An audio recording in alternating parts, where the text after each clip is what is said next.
himself.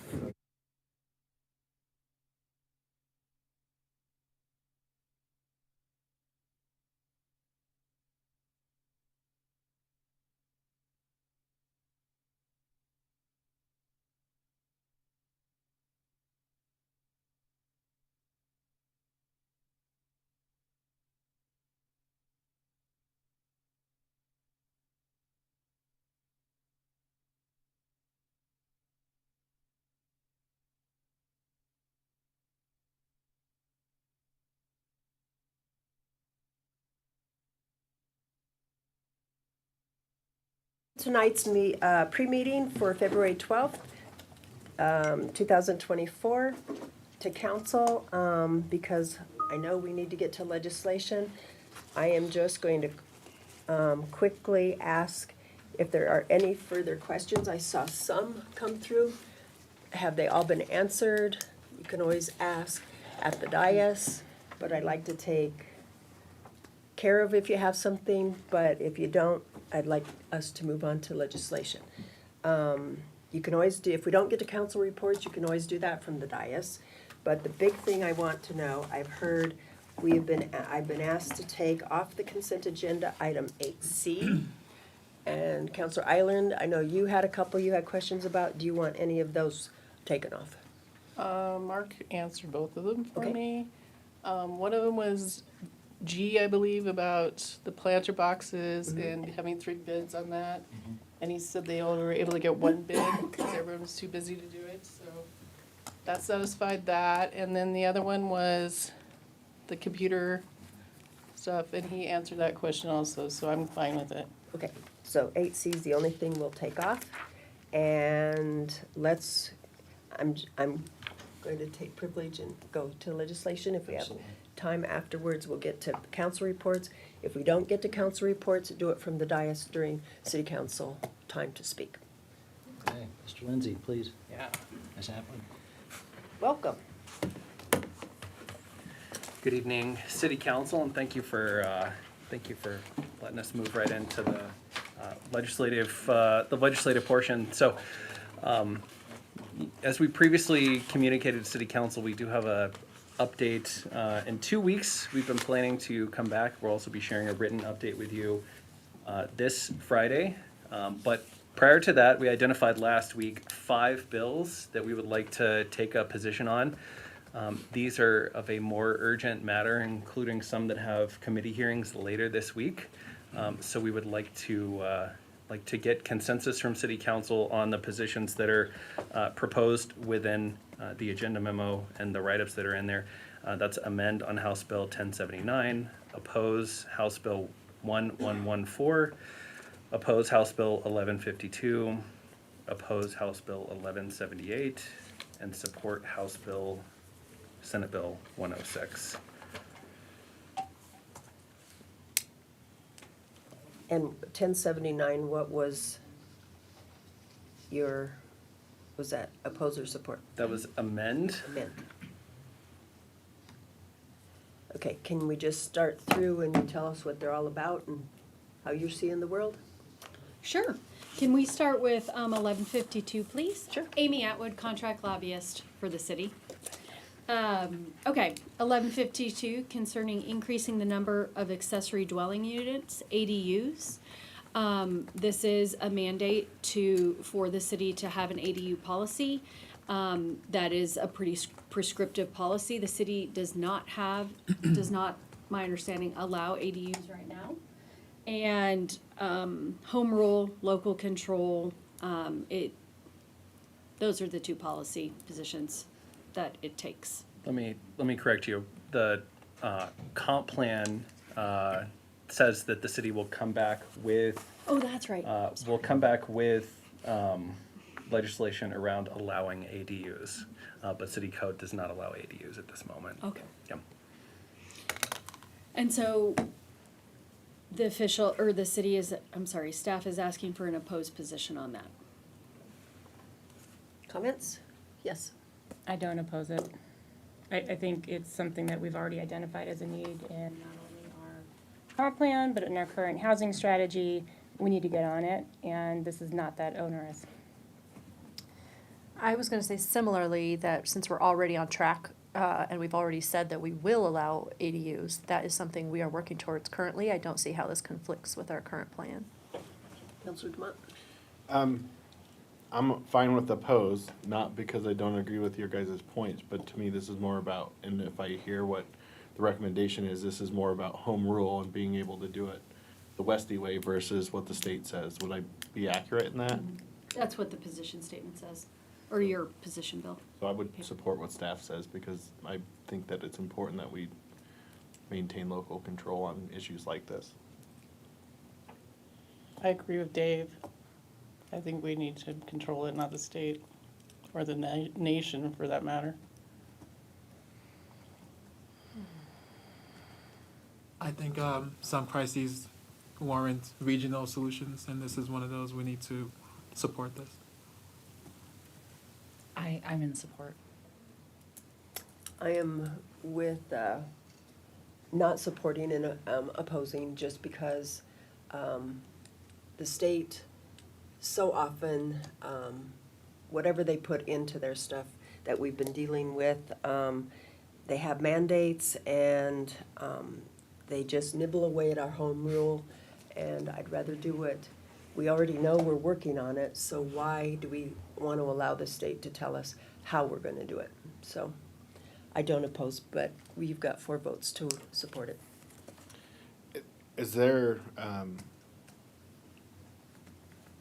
just food for thought, if we go into just a support, is there anything that we're losing versus a amend position that maybe we could go for, that council would like to see, or staff would like to see, opposed to just a support?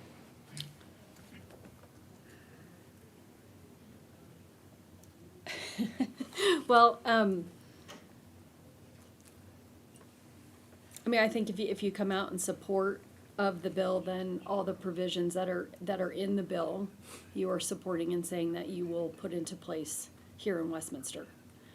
You know, it's very prescriptive of what it says, and that may or may not be what your comp plan and what you're already working on. So going into a support, we don't have an amend position, you're not looking to change anything in the bill. So the recommendation from staff was opposed, but if you want to move to support, not move, take a support position. I don't know. Actually, I can answer, I'm getting to your question. Making it not a preemption, that it is a choice by a community, that is something that could be done on an amend basis. Can I ask for clarification on, because the whole point is that it's asking communities to allow them, so, and this would just be, hey, high five, please do it? What would be the point of having the bill? If you Don't are- mandate it, is what you're trying to say? What I'm trying to understand is what your suggestion is. It takes away from the bill, does it not, if you're Yeah, asking for it to be a community's choice? I was just answering Counselor Demott's question, what you could do to amend it. Yeah, I mean, the only thing that I can think of is maybe a timeline extension, to give us a little more time to do it our way. You won't be able to do it your way, though, if you don't oppose it. You'll have to do it their way. There's a lot of flexibility in how you do it. There's just a few I don't think there's much standards. flexibility after you let the state tell us what we can and can't do. Counselor Demott? I was just gonna say, if the group, in effort to try to be a united body, if we could have staff go to the sponsors and maybe work on it, I would be willing to do support if amended, if we could give them the leeway to do that versus just opposing and having almost half of us disagree. May I add, I'm sorry. I'll do one final question to clarify. What are the prescriptive measures that we have to take? I'd have to pull the bill up to look at that. I was also going to say that it is not on the calendar yet, so it's not urgent that it needs to be done before the next time I'm here in 2 weeks. If you would like to take time to read through it and see how prescriptive it is and what those things are, and have staff look at it through that lens, we have time to do that. I'd like to know why we're opposed or against, so yeah. I think that why is in your staff memo. I meant for my reasons, which is I'd Okay. like to know the prescriptive measures, not, that wasn't to me, sorry, that was to council. Okay, sorry. So are we good for putting this on hold until our next time with her? February 26th, you said? Correct. Yes. Can we just get a little more detail than just, it's, requiring us to do something? I'd like to know specifically what we feel like would be impactful. Yep, we can do that. Okay. Next one is House Bill 1114, concerning conditions certain pet animal facilities must meet prior to the disposition of a pet animal in the pet animal facility's care. The official city position is oppose.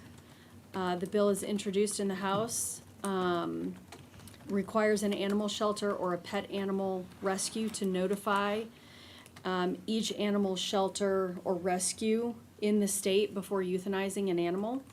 And the requirement does not apply to a pet animal that is in immediate is suffering, or has been court ordered and has a history of repeated unprovoked biting. So those are the two exceptions in it. The staff comments, this legislation is in opposition to the following: public safety. City of Westminster works diligently towards keeping everyone safe in the community. State and federal mandates. The City of Westminster opposes unfunded mandates, home rule, and local control.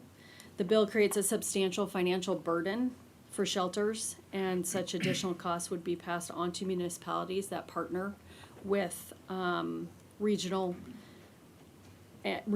animal shelters, and it erodes local control. Is there anything you want to add?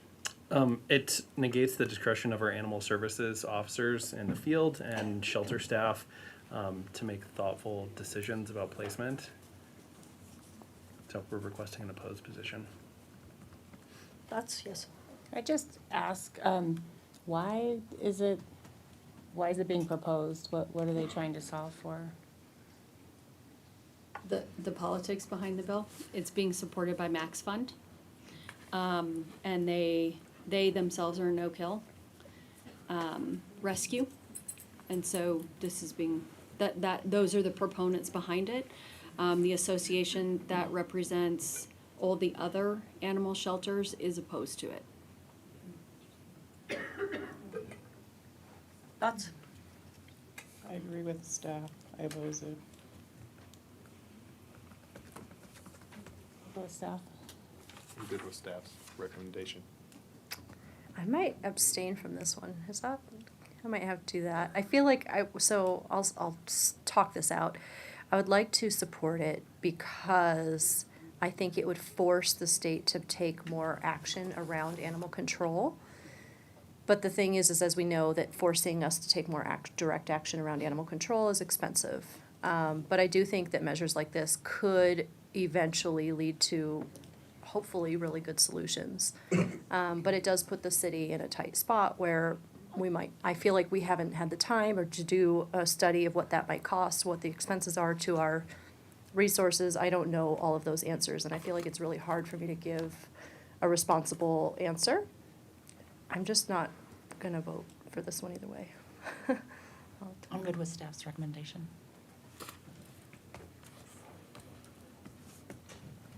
Similar to Mayor Pro Tem, I'm trying to understand what the impetus is, and in looking at the bill, I don't know. I don't think I know enough. It seems like a good thing to check to see if there's another shelter that can take a pet before euthanizing it.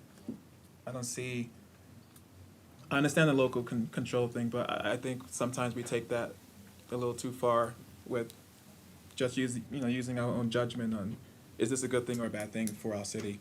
And I think I don't know enough. Yes. The opponents have said that the waiting period time, they will not be able to bring new animals into the shelter because of that waiting time to see if anybody else has space available. When they know that this is an aggressive animal and won't be placed. So they're housing while they're waiting, knowing that it won't get placed.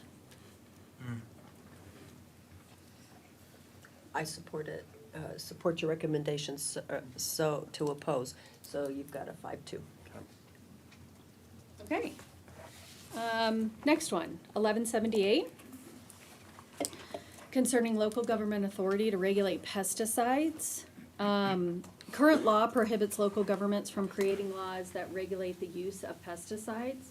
The bill allows a local government to create and enforce laws regulating the sale and use of pesticides to protect the health and safety of the community. There are certain exceptions in there. Going back to the policy statement, the state and federal mandates opposes unfunded mandates, as well as sustainability. The city of Westminster recognizes the importance of working cooperatively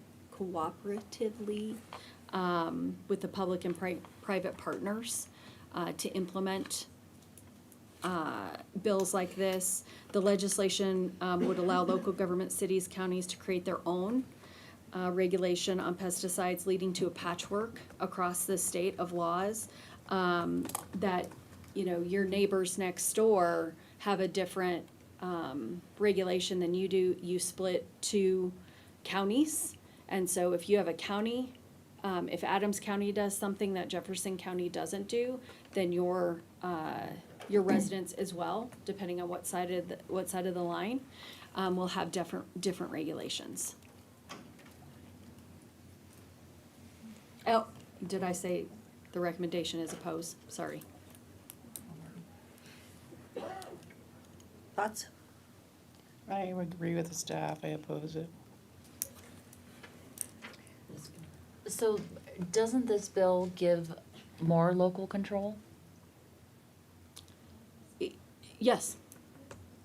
So other bills have been opposed because it took away local control. I guess I'm not clear, and I know you just explained, but I'm still not clear on why your recommendation is to oppose. So staff talked about this quite a bit.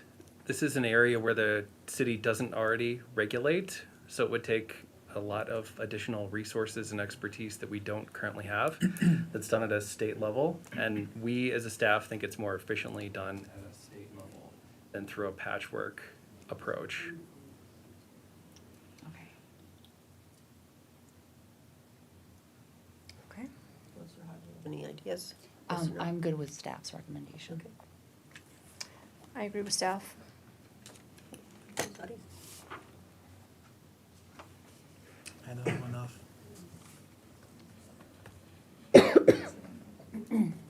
I'm fine with staff. So am I, so we've got 6. Okay. Let's go to House Bill 1079 concerning persons detained in jail who are held on an emergency commitment. Staff recommendation is amend. The bill prohibits the use of jails for emergency commitments of persons under the influence of or incapacitated by substance use.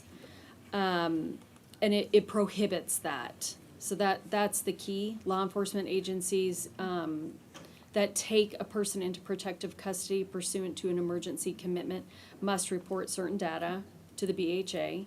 Additionally, approved treatment facilities and emergency medical service providers that hold a person pursuant to the emergency commitment must also report. So there's a lot of reporting in this, but the key here is that law enforcement is prohibited from taking someone to jail in these circumstances.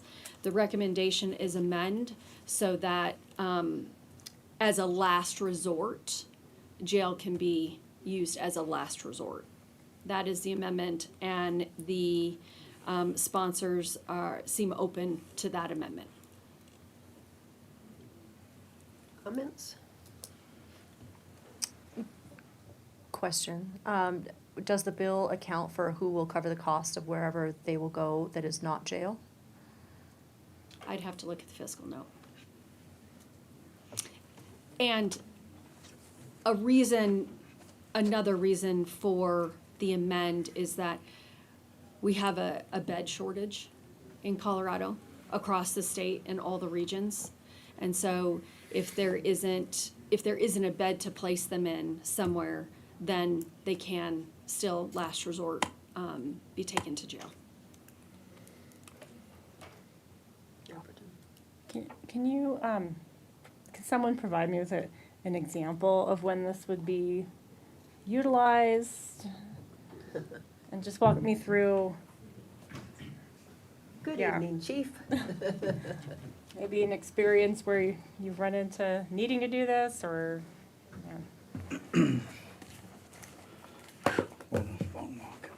Mayor Pro Tem, Councilors, Norm Humbert, Chief of Police. Mayor Pro Tem, just as an example, it doesn't happen often, but if we have a detox hold that we try to get to a detox facility, they become combative when they're down there. The detox facility will say, we're not taking them. We don't have additional criminal charges. In fact, they're at detox, so we probably don't have criminal charges to begin with, but we can't release them. They become combative. So we will call the jail and say, we have somebody that's combative. Detox won't take them. Our personal opinion and professional opinion is that it's dangerous to release them out in the community if they're that intoxicated under the influence. So we would ask the jail to hold them, and they don't have additional criminal charges. They're not paid, they don't pay fines or fees to the jail or anything like that, but they're taken to the jail as a last resort. The jails don't like doing it, but they will do it on a very limited basis for those individuals.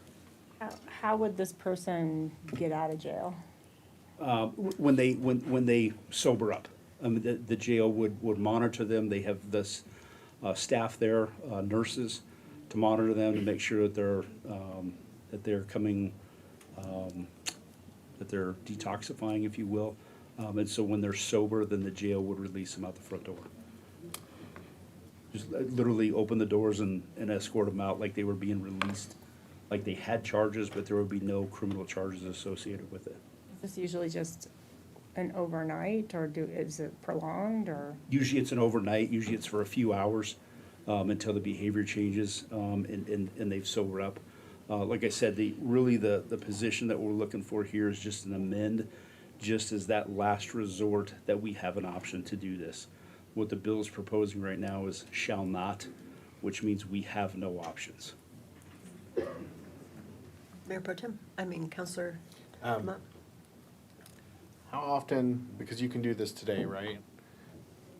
Yes. So how often do these folks end up with additional, or end up with charges where they went in and didn't have charges before they went to jail? Because we didn't have another resort. Counselor, making sure I'm understanding the question, if we were to take somebody to detox tonight, they refuse because of their behavior, detox says no, generally speaking, we don't have a criminal charge to charge them with, so we call the jail more as a courtesy, can you help us out? And then they, if their protocols, if they have bed space, that type of stuff, then they will take that person as a courtesy to the detox facility in their county and as a courtesy to And I us. understand that, so, but once they're in custody of the jail, Okay, how often are people then racking up charges because they're not acting right, or does that happen, or have you seen that most of happen? the time, ultimately, that would be a county decision at that point in time, the jail would make that decision. But most of the time, because that's their jurisdiction at that point in time, most of the time, they're not accruing additional criminal charges at that point in time. They stick them in a segregated area, so they're not with the general population, they're not with other prisoners, they're kept separate. And then when they calm down and they sober up, then they're released. Okay. I mean, and I'm supportive of that, but generally, my concern is we're taking somebody's freedom that doesn't have charges, and I'd hate for somebody to end up with charges. Granted, people should control their behavior, but that's the reason for my question. My other question is, how does this affect, and I don't know what the answer is today, so maybe you can educate me. What about with, like a youth, a minor? What do you do in those circumstances today? We hope and pray that parents come pick them up. We don't have there's no mechanism for a juvenile that's And out of control. this wouldn't affect that at all? Okay. No, we don't have a youth facility that will take a combative youth or an intoxicated youth. We can't take a juvenile to a detox facility. Okay. I support staff's recommendation. So why? Yeah, I have a question. Is there ever a situation where somebody's having a mental health situation where they need to be on an emergency commitment, but they don't have health insurance, or their health insurance doesn't cover it, so they end up going to jail in place of?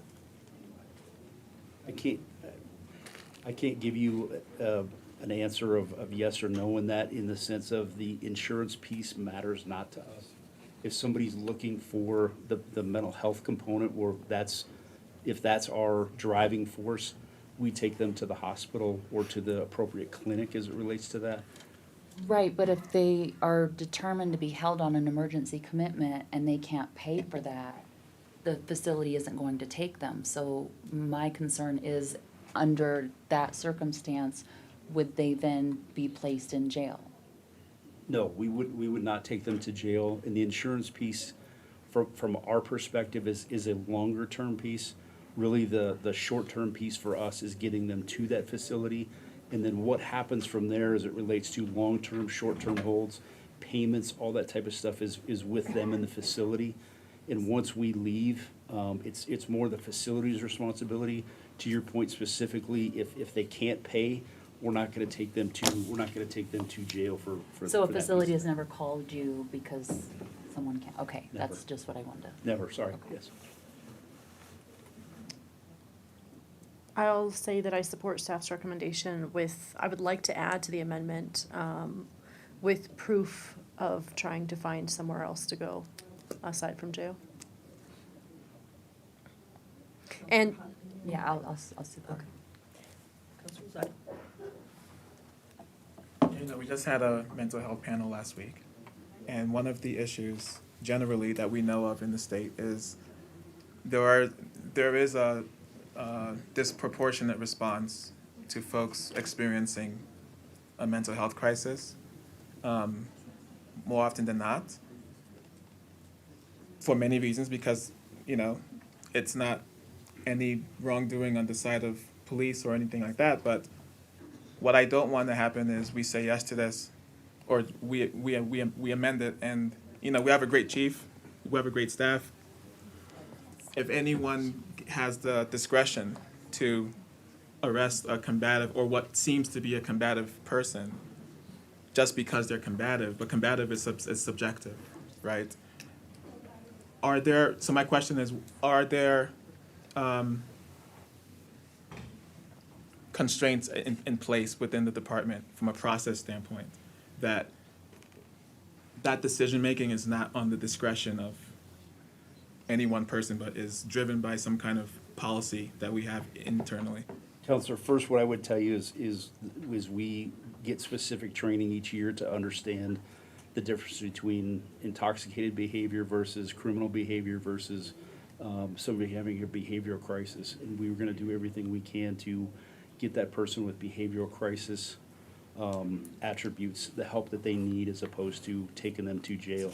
Generally speaking, I mean, I can't say always, but generally speaking, if a person has a combative person with no criminal charges, a supervisor is involved in that decision-making process to make sure that it's not just a, hey, we're just gonna take this person to jail. It's a process that we have to work through. Detox is usually our first route, but that's assuming that it's not behavioral, that it's more of a substance abuse situation. If it's behavioral, generally speaking, for us, a detox facility is not our choice of avenues, we take them to the appropriate hospital or get the co-responders involved. So yes, there's mechanisms in place to do everything we can to prevent that from happening. And those co-responders, you know, a great program, right? Are they involved in that decision-making each time? When it's related to someone, If it's related to behavioral mental health, yes, they are there, and if they're not there, we have a company that we have on retainer that we would call out after hours if the co-responders aren't working. so that supervisor that gets put on that does coordinate with the co-responder? Yes, and generally speaking, the co-responders were spoiled. The co-responders listen to the radio and they'll actually self-dispatch or call the officer, hey, is this what you're experiencing? This is what it sounds like, to kind of insert themselves to our benefit and to the client's benefit. And that's important because those are addiction specialists, so they can tell the difference. It's Okay. critical, yes. I support that. I don't know if you said yay or nay. Well, I had similar reservations to Councilor Rosati and Councilor Demott. I would just say I can support it too. I am interested in looking at if there's some checks and balances and, you know, with the proposed addition to the amendment to have some type of tracking mechanism, unless that's already in there. There will be in the amendment. It hasn't been drafted yet, but that will be in the amendment. Okay, well then, yeah, I do. And I'm for what you're proposing. What's our last one? So, in interest of time, it's Senate Bill 106 and concerning legal actions based on claimed defects in construction projects. This one is not on the calendar. If we want to wait until the 26th when I'm back, we can do that to take a position then, or we can talk about it now. Pleasure? I'd like to have a chance to read it. I haven't Okay. seen that.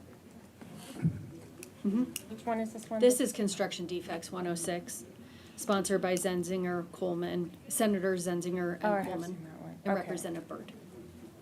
The only one I was wondering about that I haven't seen is the bill that the state's gonna charge for every ant, guinea pig, worm, dog that a household has, $25 per animal. Where are we at with that? It hasn't been introduced. Hopefully it doesn't get introduced. It's crazy. Could cause our households up to $250. And they thought the dog license was bad for whatever we had to charge. I just had a quick question on a couple of the additional bills that are coming down. I did ask about 106, as well as SB 24, 112, which is the construction defect action procedures. That one as well is not on the calendar, so we can wait on that one. Also, the HB 24, 1175, local government's rights to property for affordable housing. I wanted to be able to discuss and review that one and have staff, because that was something that came up last year. And then SB 24-094, which is safe housing for residential tenants, and HB 24-1098, which was cause required for eviction of residential tenant. We have had issues in the community. We've heard from residents about concerns that they've had, and we deal with this these types of situations with our rental staff, our rental inspection staff, and so I'd be definitely curious to know their stance and be able to support these if staff is recommending and supports that. So I would like to see those come back. And anything transportation, that's where I sit on everything. We didn't take a position last week for the Northwest mayors because I only heard from 2 counselors on that bill. But the key in that one was the amendment that ownership fee, it's good, we have another fee that's gonna be tagged on to people's, when they go to license their car, that they're not gonna know about. And $10 is $10, this council talks about that all the time, adding these things here and there for people, especially that are on the edge and on fixed incomes. So anyway, we weren't able to take a position on that, but I know the RTD bill. I've been invited and been on Zooms with Senator Winter, know about some of those pieces coming forward.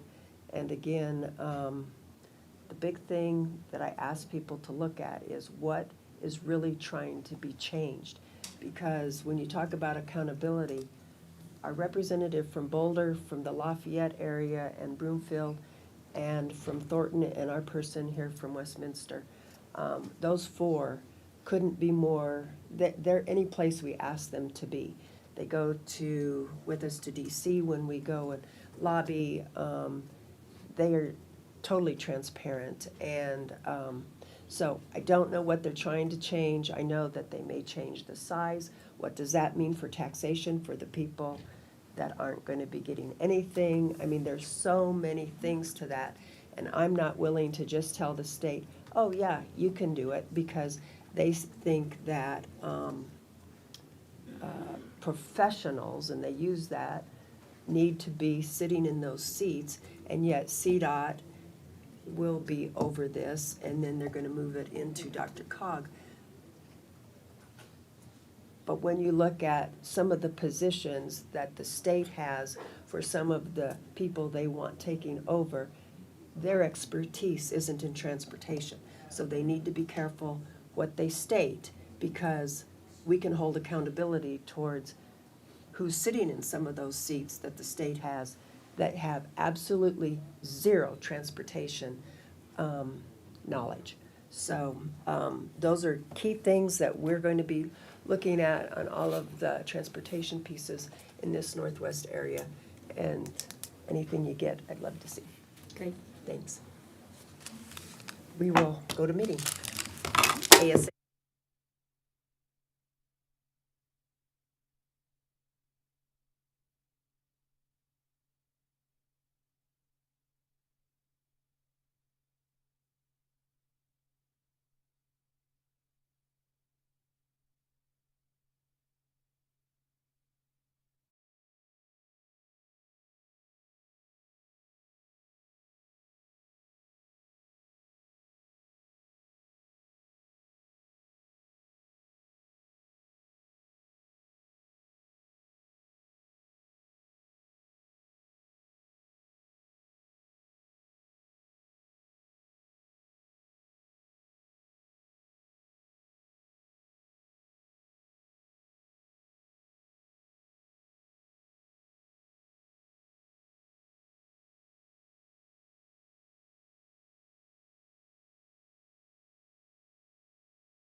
Welcome to tonight's meeting of February 12th, 2024.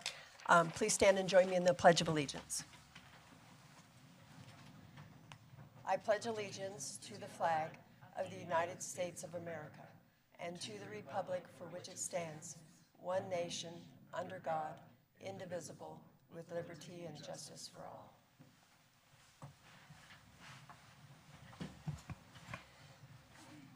Welcome to this Westminster City Council meeting for February 12th, 2024.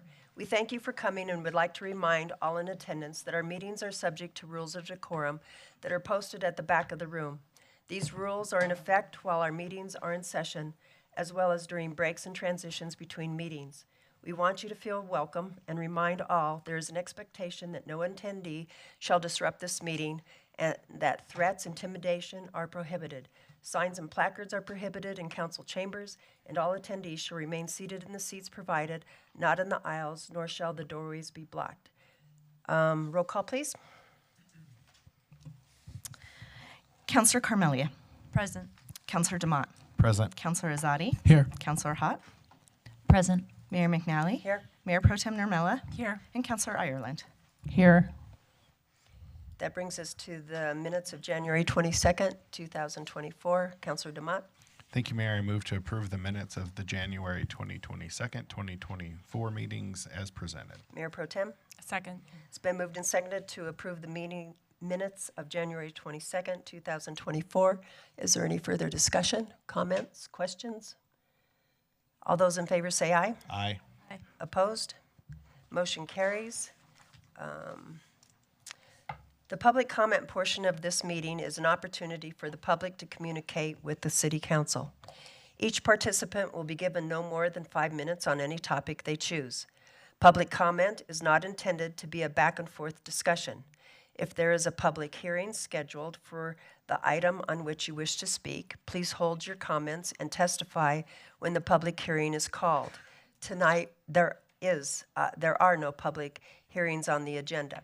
This evening, the city clerk has informed me that we've received 8 emails by the deadline, which have been posted on the online agenda packet and forwarded directly to the city council, and 3 voicemails, which will be played back after our live speakers have concluded with their remarks. The city clerk has shared that we have 24 persons signed up to speak live. And I would just like to say to the crew, because we have a big crowd here tonight, clapping, booing, all of that takes time. I won't allow it. We are here to listen to what that person at that podium is saying, and we're not here to judge. We want to hear what people have to say. Everybody's comments are welcome. You will sit down. The next person will come up. We need to keep this moving. We are here to hear you, not to hear anything else. So, City Clerk, would you please call the first person?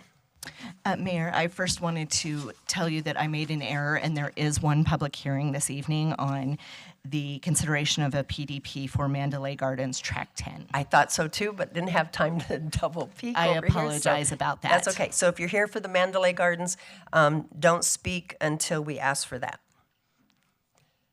The first speaker we have signed up is John Carpenter.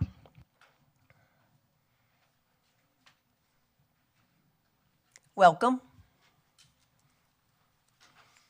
Thank you. My name is John Carpenter. My wife and I have been residents of Westminster for 33 years. I'm also a former city employee. I know some of you from that life. I was Director of Community Development from 1990 to 2016.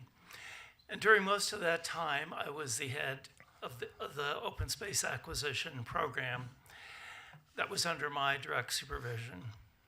In 1990, when I arrived, what we called at the time Colorado Hills, now we call Westminster Hills, was about 400 acres in size. By 2016, when I left, we had increased the size of Westminster Hills by 600 more acres, or a total of about 1,000 acres. The intent of buying this land was to create a continuous open space corridor from Sim Street to Indiana to preserve the native prairie grasses and wildlife habitat. This land was never contemplated to be a dog park. The original dog park that was started was much smaller, about 30 acres in size, but was subsequently expanded over the years to my knowledge without any public hearing or direct approval by City Council. I believe this has proven to be detrimental to the land on which the dog park is located currently, as most of the land is now barren and has very little natural vegetation left. The trails that were once welcoming to hikers and bicyclers have literally gone to the dogs. To make my point, about 10 years ago, my wife and I were out on a bike ride, and a dog came up, teeth barred, growling, almost bit my wife. She fell off her bike. Fortunately, she wasn't injured. The dog owner started yelling at my wife, saying, "Why are bicycles out here? This is a dog park. Bicycles are not allowed." That's the last time she has set foot on that property because she does not feel safe as a bicyclist using that area. Bike-dog conflicts have been aggravated with the recent opening of the Greenway Trail, which directs bicyclists right through the heart of what is the dog park. I'm guessing that a large portion of the current dog park patrons are not Westminster residents. As a resident, I don't believe the city has an obligation to create a regional dog park, the largest in the metro area. The Westminster Hills Dog Park is vastly larger than any other metro dog parks, which has contributed to its overuse and conflicts. Several dogs have been injured and some killed by other dogs in this chaotic environment. We often dog sit our son's Australian Shepherd. As a result of what's been going on at the dog park, my son has told us in no uncertain terms never to take his dog there. I encourage City Council to reduce the size of the dog park and reclaim most of the Westminster Hills open space for walkers, bicyclists, and wildlife. This would be in keeping with the original reason why this wonderful area was acquired for open space. Thank you very much. Thank you. The next speaker is Greg Carberry. Welcome. Good evening. For the sake of brevity, I'm going to cut out part of my speech, but thank you for this opportunity to address concerns and opinions tonight on this. But this is a Westminster Open Park. It's unique, and unlike the gentleman that just spoke, I've talked to numerous people that have an extensive history out there that would recall back to when there were just prairie dogs and cattle out there and the ground was barren. But to move on with my statement, the first part of my statement was going to be involving the city mission statement, the vision statement, and the guiding principles. The city council is very familiar with them. I'm going to skip to the second part. So these mission statements, the vision statement, and the guiding principles are edicts by the city and should be followed by all employees. If followed, the big view would demonstrate an economy that is fostered and diverse from the many visitors that come to Westminster to have a very unique experience at the Westminster Off-Leash Dog Park.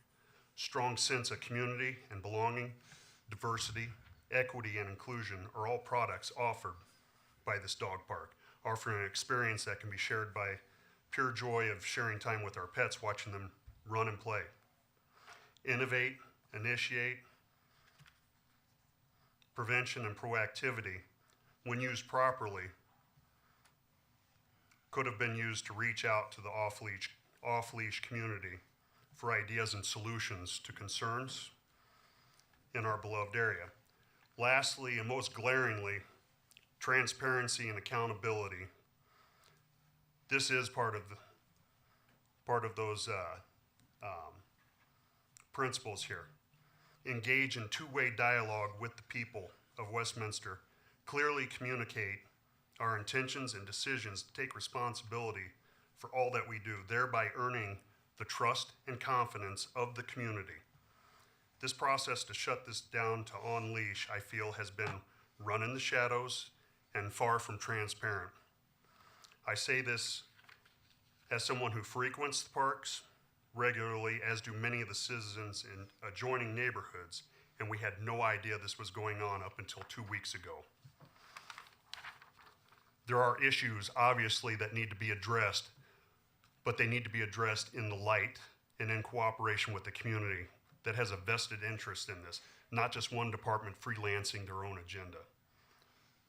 With what I have said, I would ask you, implore you, council members, to act in good faith with the community and our members that utilize this park. And I would ask you to move to pass a vote to put this on indefinite hold and collaborate with the community to work out solutions and fix other concerns. Thank you. Thank you. The next speaker is Deborah Houston.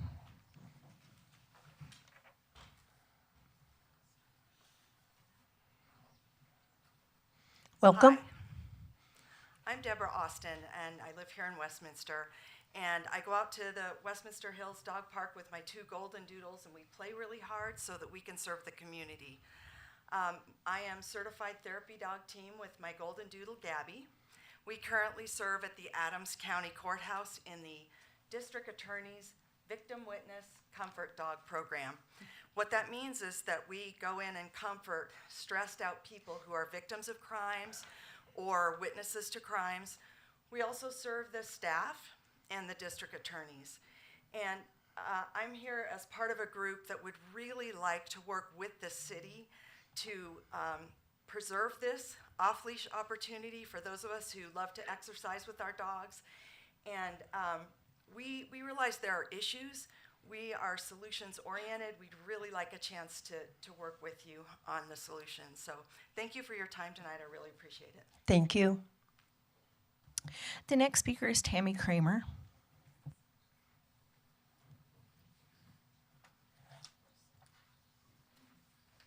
Welcome. Hi, thank you. Okay, hello, my name is Tammy Kramer. I'm a resident of Westminster for 32 years, and I am a business owner as well. I've had 4 golden retrievers and a Yorkshire Terrier in these 32 years. We've been going to the Westminster Hills Dog Park for 20 plus years, since it was a pond and the cows roamed freely there. We had a couple problems with dogs interacting with the cattle, so to speak. Anyway, the dog park is where my dogs are the happiest. I say dog park, and they beat me to the door. Goldens, as with many other breeds, need to run to burn off their pent-up energy, whether they are running, chasing the ball, or rolling in the snow, or smelling all the great smells of the dog park. They are in doggy heaven. And just as young parents delight in seeing their children happily playing on the playground, I too delight in seeing my dog so very happy. For me, when I get to the dog park, all my stresses and worries melt away. It's a quick 3-minute drive for me to find peace, solitude, and spirituality. It's a place to take in the unobstructed, gorgeous views of our magnificent mountains. I've even pondered having some of my ashes scattered out there when that day comes. Probably isn't legal, but that's been my thought. There's a sense of community at the dog park. We meet our neighbors and make new friends. I've met some first-time visitors who marvel at this amazing park, and I'm proud to call it mine. If the city changes to on-leash, having to have my dog on leash would not allow either of us the sense of freedom and solitude that we have now. If the dogs are forced to be in a small off-leash area, it would be quite stressful for both the people and the dogs alike. There are bound to be more dangerous altercations between the dogs if they're crammed into a small area. So my plea is to keep the dog park as it is, and for the community to work together, like the 2 other people before me spoke, to find some resolutions for the problems that we do have at the Westminster Hills open space. So, thank you. Thank you. Oh, I'm sorry, if I could say one more thing. We started a petition on February 1st, and we now have 3,700 signatures as 2 minutes ago when I checked and so the number keeps growing day in and day out, so. Thank you. Thank you. The next speaker is Cindy Stout. Welcome.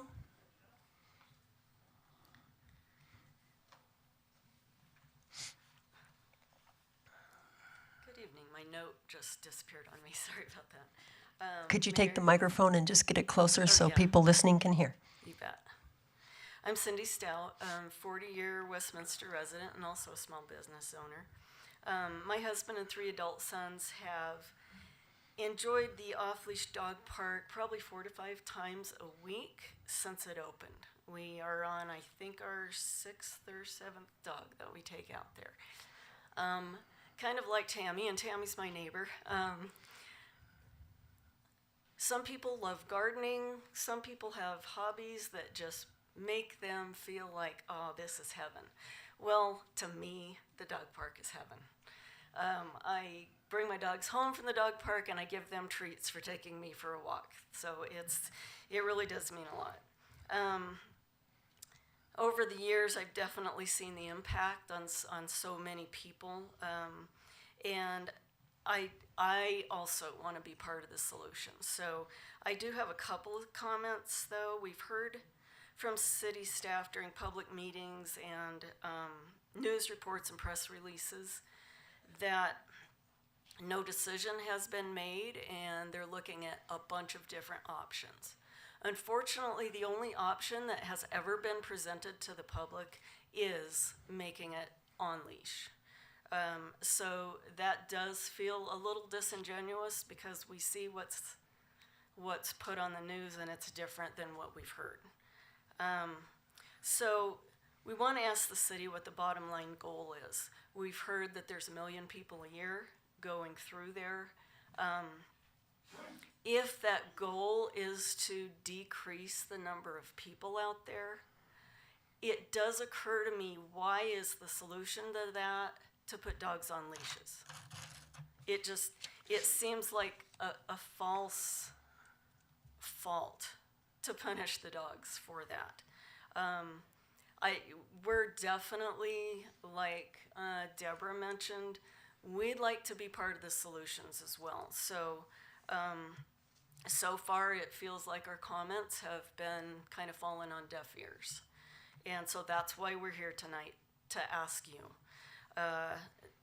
Hoping that our comments encourage a collaborative second look at those other options. Thank you so much for listening. Thank you. Bruce Baker is our next speaker.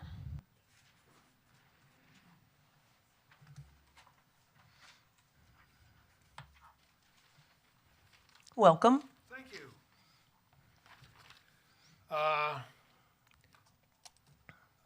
I mean, the unique opportunity of having a town hall provides having a place where citizens and councilors can have a conversation in public.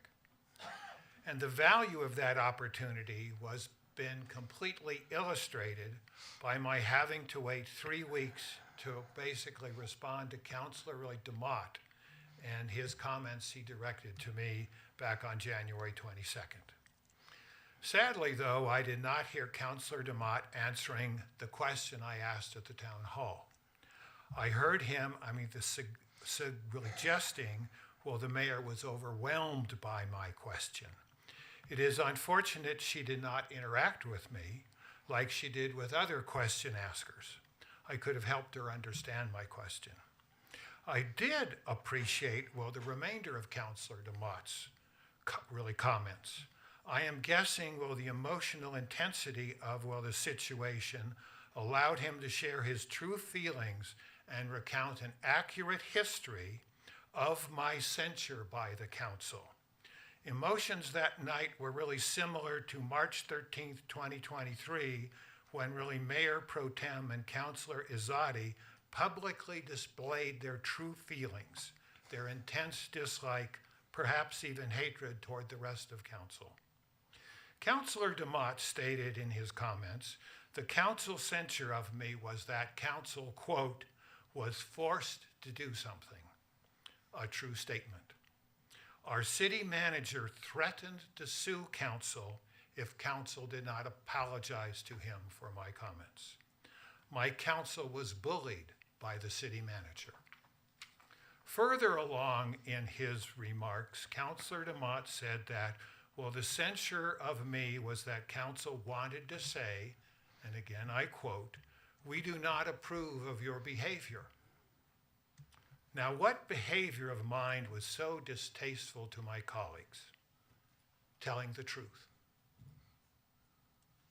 This stunning distortion of American values, integrity, and ethics deserves to be underlined.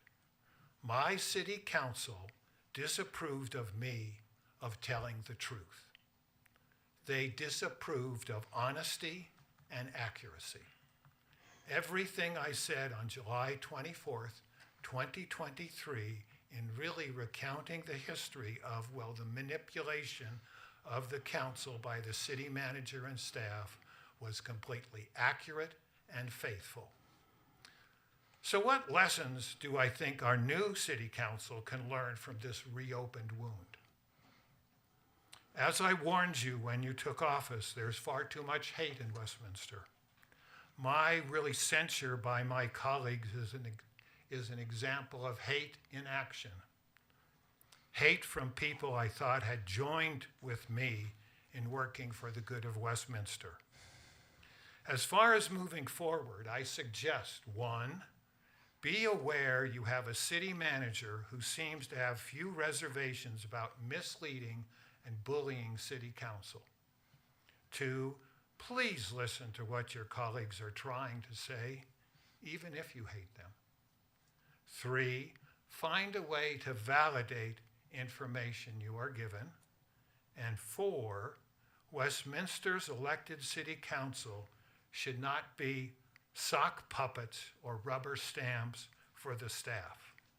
It is council's job and council's duty alone to run the city of Westminster. Thank you. Thank you.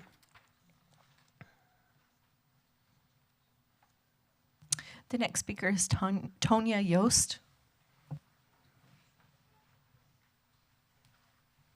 Welcome.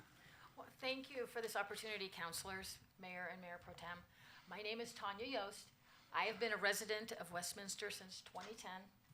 When I moved here, I had no friends, I had no job, I had nothing to do, but I had a border collie that needed a lot of exercise. And to my pleasure, I found the Westminster Hills open space, and we started going there every day. To this day, the friends that I met out there during that original time are still saved in my phone with the initials DP. DP is something my friends and I all use. You want to go DP, question mark? We don't even have to say the words. It's such a special place. Going out there cleanses the soul, the view of the mountains, the ability to walk or ride your bike and have your dog run alongside you is something that's so unique. It really doesn't exist anywhere else. I did live in Illinois for a while. We had a few large open space areas that are somewhat similar, so I know it can be done, it can be managed. It was a place that I always was very careful.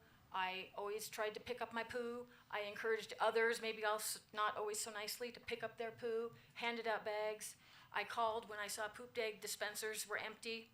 And I felt fortunate in 2018 when I got an email that said they were looking for volunteers to join advisory boards with the city. I thought, well, this is my chance to put my money where my mouth is and volunteer to make sure that this park stays the way it is. And so I did. I filled out an application, and I'm pleased to say I was accepted to be a member of the PRLO advisory board. And during my initial interview, I sat in that room and I expressed how heartfelt that area was to me, and that's why I volunteered. And it's been an amazing experience. I've met so many people. I've learned so much about the city that I never knew before, and I share my knowledge with all of my neighbors and friends. You can imagine I was very excited when I heard in 2023 that a management plan was finally coming to fruition for the area. But then when I attended a meeting in October where we stood in the parking lot and we talked about the open space and the destruction, and believe me, I've seen it. It's broken my heart to see the overuse, especially during COVID. But it provided a sanctuary for many when we could go nowhere else. We couldn't go to the gym, we couldn't go to a restaurant, we couldn't even get our hair cut. But we could go out there and walk and greet people at a safe distance and get some sense of normalcy. When I heard the proposals for the management plan that was going to take off-leash away and push us maybe to a small corner in the top up by Sims, that broke my heart. And I just don't think that is what the public really wants. I don't think that's what the city really wants. It's a vibrant part of our community. It provides income and resources. And so after the word got out, I'm so pleased that so many people have stepped up and show that they want to volunteer and help the community to come together to make a plan that can restore the area. We have lots of ideas about volunteer days to clean up. And I was very sad when I suggested, again, bringing back the original volunteer days where we go out with buckets and we pick up poo. I went to 2 of them. We even cooked hot dogs afterwards out there, which did seem a little strange, but we did it. And it was wonderful, and it built a sense of community, which we all need. And you know, the world is too angry in a lot of places, but when we go out to the dog park, we can chit-chat, we can walk. You may never see that person again, but we can all share the crazy dog with the ball, or my dog trying to take your Chuck-It stick out of your hands. So please, let us help. We want to restore, we want to bring back the additional poop bag dispensers that have been removed. We want to bring back the trash cans that have been removed. We want to keep it clean, and we have ideas we can help. We want to help with cleanup days, and we have lots of ideas from selling memorial bricks. I just thought of today, maybe we could do a dog walk challenge and encourage people to sign up on some kind of an app that I don't know about, but somebody must, where we could do, they could log in and we could raise money that way. There are a lot of opportunities. But now I see that the city has moved forward. We're managing the parking issues, and I think that together we can all come together and create an environment that is, like the first gentleman said, a beautiful open space that we can all cherish and love, and that is maintained and kept for the wildlife, the animals, and the people, and those dogs. So I thank you very much for your time, and I hope that we can all come together, maybe some roundtable discussions, to get this settled so everybody can be happy. Thank you. Thank you. The next speaker is Sherry Griffin.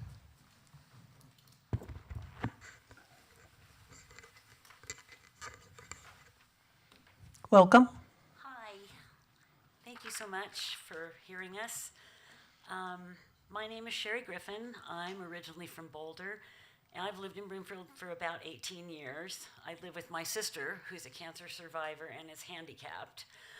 I've been going to Westminster Hills for almost 15 years, and I walk every morning with my dog Maggie. I brought pictures up there for you guys to look at her. She's so sweet. She's a husky, and she really needs to run. I'm going to take these off because I can't see you, but I can sort of read this. This park is an incredible opportunity for us both to stay active and healthy. I walk 2 to 3 miles a day, and so she gets to run back and forth between me and probably puts in more than 6 miles. There's no way that I could provide this kind of exercise for her that she needs on a leash or in a regular dog park. She's 9 years old, and she still runs like that. Other breeds that are also considered high-energy dogs need to run as well. Working breeds that don't work, like Border Collies, Australian Shepherds, German Short-haired Pointers, Golden Retrievers, Labs, to name a few. The exercise they get at the park helps them be calmer, happier, and well-adjusted members of the community. All dogs, however, benefit from the freedom to be off leash, not just like high-energy dogs. I mean, some of my favorite little friends out there, like Cindy, has little short-haired Jack Russell Terriers. I love them. They're able to react more naturally to one another than on the leash. For example, they can get away from another dog if they need or want to. Leash reactive behavior and leash aggression are common occurrences because dogs experience a fight or flight reaction when confronted with a situation that frightens or intimidates them. Most dogs naturally prefer to get away from conflict. Of course, there will be situations here and there where somebody isn't being a good dog citizen for whatever reason, and there's a disagreement. Usually it sounds much worse than it is. They also get to explore more naturally where they are free to run. Mental stimulation is as important as physical exercise. Regular dog parks were a great start in educating all of us about the importance of socializing your dog. However, when a bunch of dogs are packed into a small area and their humans are just standing around drinking coffee or on their phones, they're often not paying attention to what their dog is up to, and it's not an ideal environment. I've seen a lot more conflict at regular dog parks than at this open space that I go to, like I said, every single day. So my motto's always been, a tired puppy is a good puppy, and I love dogs more than I can say. They're amazing. They're just, makes me want to cry, sorry.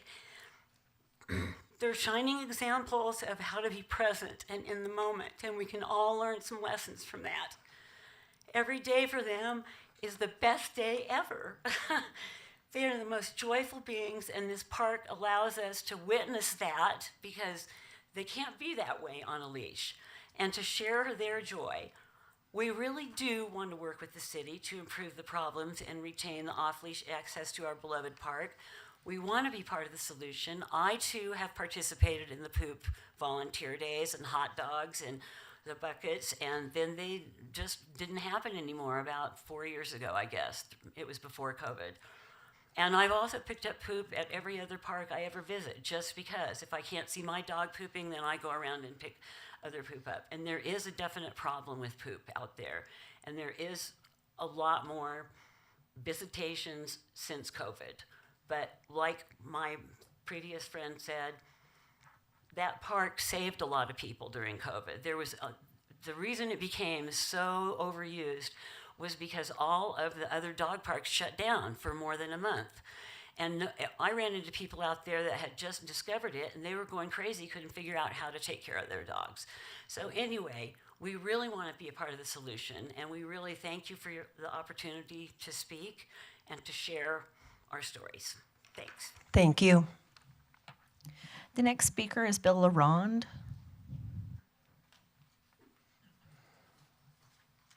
Welcome. Thank you. Hello. I'm going to be very brief, which is very difficult for a retired lawyer.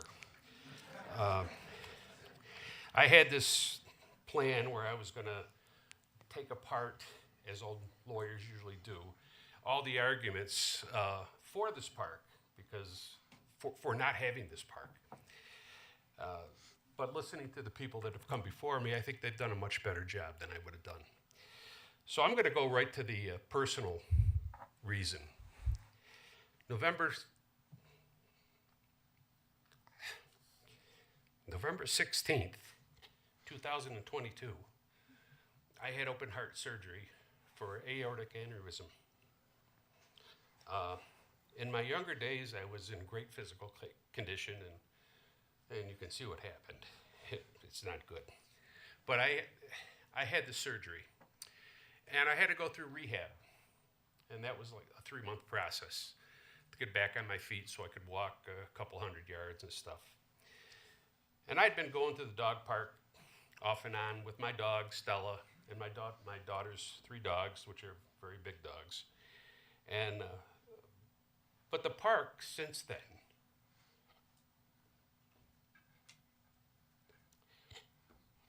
has been a lifesaver for me.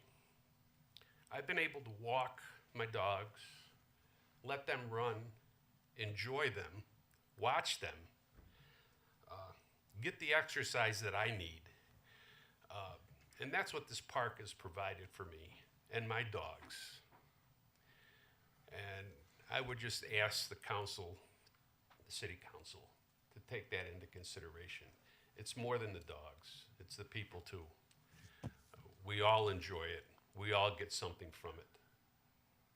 And we're all members of this community. So, thank you. Thank you.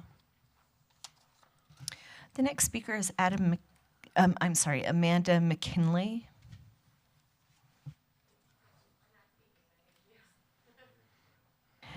The next speaker is Jessica Johnson.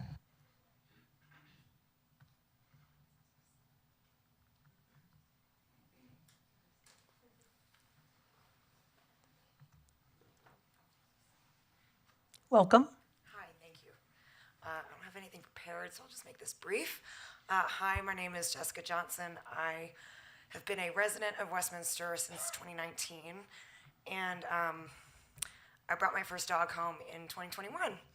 And I have to say that while I was always a cat person, she's made me better. She's made me a better wife, better friend, and a better community member. I am more aware of her interactions and her in the world and what that's done to make me connect with other people, obviously dog people. It's just really enriched my life. And what I've learned about dogs in this very short period of time is, just to echo what some of these other more experienced people have already said, is that their survival need to be enriched by the land, to be enriched by their environment, the survival impact it has on them to just sniff and be free and to learn that independence, it's just critical for their overall well-being, which has been critical for our well-being. It's a mutual relationship. And I just can't stress enough the value that's already been said 100 times over that this amazing open space provides. And while the first gentleman said it was never intended for it to be this way, it has become this way. And I really ask the city council to meet this moment and try to find a middle ground where we can actually do this together and enrich this park and this open space and this off-leash area together. Because what it really feels like from our end, and again, I'm going to echo what's already been said, is that it's just been in the dark. We only became really aware of this as a community in the last 2 weeks. And while there's been a flood of like clamoring, how can we be more involved? How can we be more present? How can we be a part of this solution? It does seem to be falling on deaf ears, very sadly, because we don't want that. And I ultimately don't think that anybody here on the council wants that. I imagine many of you are pet owners, probably dog owners, and you've been to the park yourself. So this not only impacts the people speaking, but you guys that have the power to make this decision and make it an actual collaborative effort. And I really do think that so much of this comes down to money. And if it really is a financial burden, there are ways around that. There are parking passes, there are day passes, there are off-leash tags that Boulder County requires for you to have. That's a fee.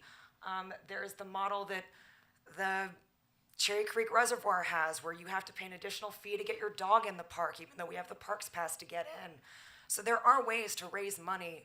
And if there's been 1 million on average people visiting this park in a year, $5 a person, $5 million, $10 million, I would like to know, what is the number? What do we have to come up with as a community so that it's not such a huge burden on all of us? Because the money can be raised. The money should not be the end-all, be-all issue. And it really is disappointing that Joe Real and his team have made this unilateral decision to amputate the open space. And I'm just very disappointed that it has come to this moment. So thank you for listening. Thank you. The next speaker is Melissa Koss.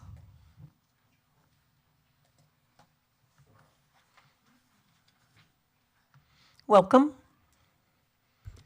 Hi, I'm realizing I'm tall. The podium does move up. There's a switch on the right, the bottom right. Where it says height. Thanks. Awesome. Hi. Thanks for having me. My name is Melissa, and my family has lived in the northwest corner of Countryside for almost a decade now. I am here because over the last couple of months, as the Westminster Hills open space has been thrust into the spotlight, people are apparently shocked to learn that there's conflict around the dog park.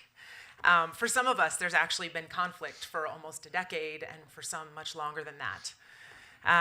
So I wanted to come and speak to that because those of us that live the very closest to the open space have been struggling with this for a very, very long, long time. I know that it's a source of a lot of division for an awful, awful lot of people, but there are a couple of things, a couple of themes that have developed as this conversation has unfolded for a decade now. And one of those is that everyone wants the open space to flourish. Everyone, that's clear. Surveys, individual conversations, everyone says we want it to flourish. The problem is that with more than 1 million people, and that's just people traffic, that's not animal traffic with the open space, we have an enormous footprint that has impacted the open space. It's really clear, it's obvious, it's manifest just kind of walking in there. It's changed dramatically since we even moved in. We used to have 3-foot wide trails, and now some of those spaces are 75 feet wide or wider.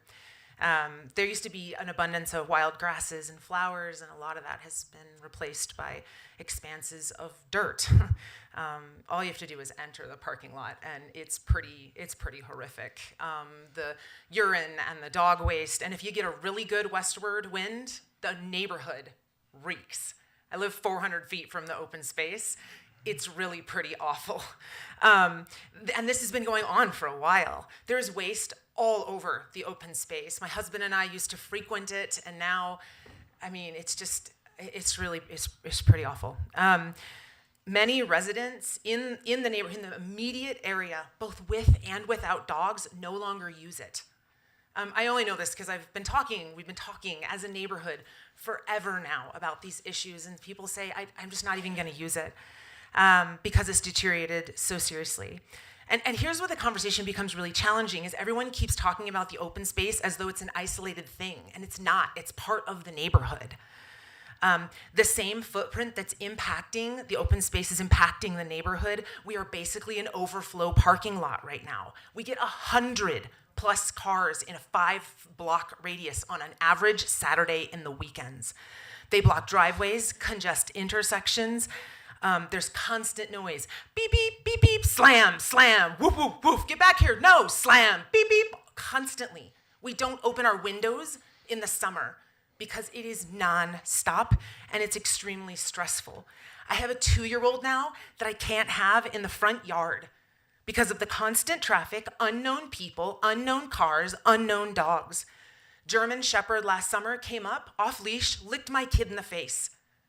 Okay, great, I'm glad that it licked her, but what if it hadn't?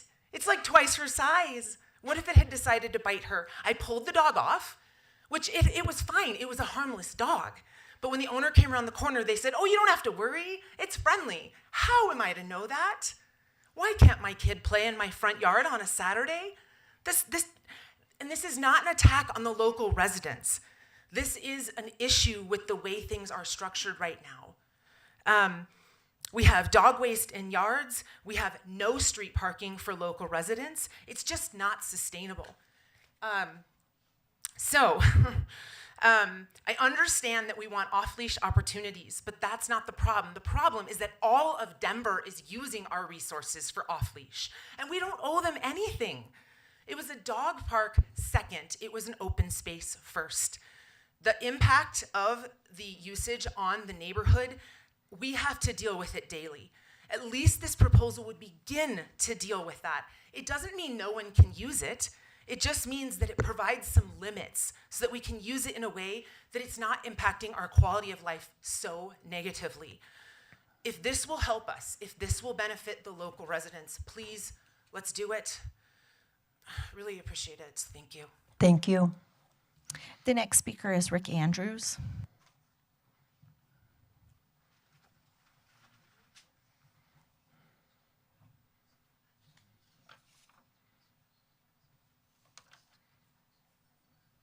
Welcome. Howdy, my name is Rick Andrews. I do not live out there. I live in Sheridan Green, but I've been going to the dog park for 25 years, 28 years, something like that. I've been a Westminster resident for 40, and I do remember when there were cattle out there, and there was no grass then. It looks way better than it did then. But I will tell you that there are problems out there, and honestly, I lay a lot of it at the Parks and Rec Department. They don't manage anything. There are no-shows. I mean, because I live in Sheridan Green, there's been a dog respiratory virus been going on that's been pretty deadly, and it's since before Thanksgiving, I quit going out there because of the virus. And so I walk the Big Dry Creek Trail frequently. I see animal control people patrolling the Big Dry Creek Trail, that's fine. And I see the Parks and Rec people driving their big white pickups up and down the trail, and that's fine. But you go over here to Westminster Hills, I never see anybody over there, any kind of authority. You know, if they were out there writing $100 tickets every time somebody didn't pick up after their dog, it would change things. You guys aren't managing it. When you come into the park from either parking lot, there's a kiosk, and it's like from that brass rail to the parking lot. Well, people get there and their dogs take off and they go running. Nobody stops to read the rules because those kiosks are really poorly placed. They need more bag dispensers. They need more places to put the poop. And it needs to be regulated with people that are out there writing tickets for the people that don't follow the rules. And you say, I've heard this number thrown around about 1 million people a year. That comes out to 2,739 point something people a day. I question that number. I just don't believe that. So I think it could be better. The whole thing could be administered way more efficiently. And if you're really worried about people, let's restrict access to those parking lots to Westminster residents. Have somebody post it where If you're not a Westminster resident, here's a kiosk, you pay $10 to park. If you don't pay it, then it's a $100 fine. You guys would make money on that hand over fist. And it would eliminate a lot of the crowding too. And it would reserve it for Westminster residents. So I hope you really look long and hard at other options before just making it to where it's no longer leashless. It's really a great place, and if you guys would do a better job of management, not you particularly, but Parks and Rec, if they did a better job of managing it, a lot of these problems wouldn't be existing. Thank you. The next speaker is Amanda Loomis.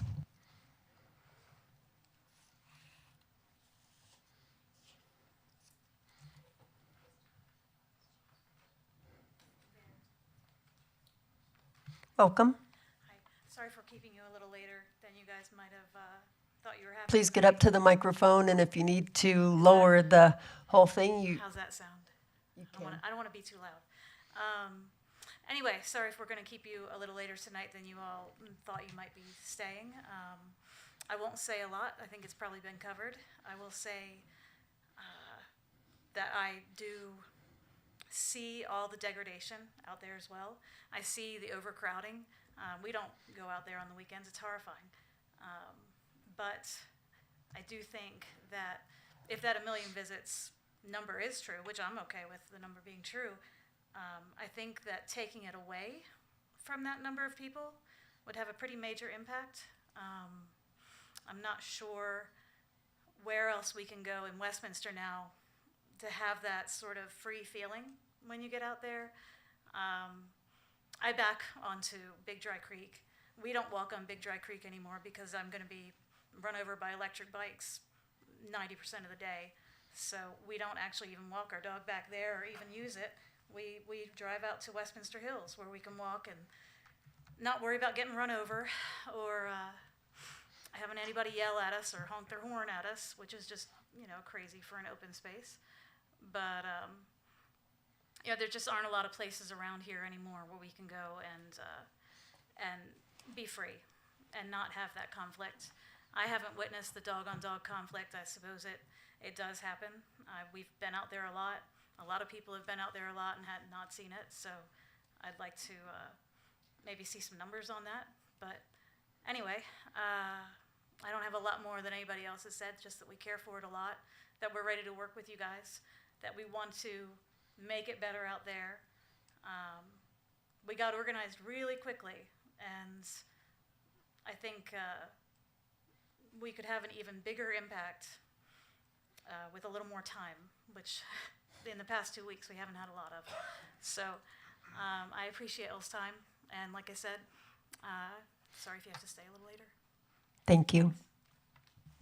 The next speaker is James Meckley.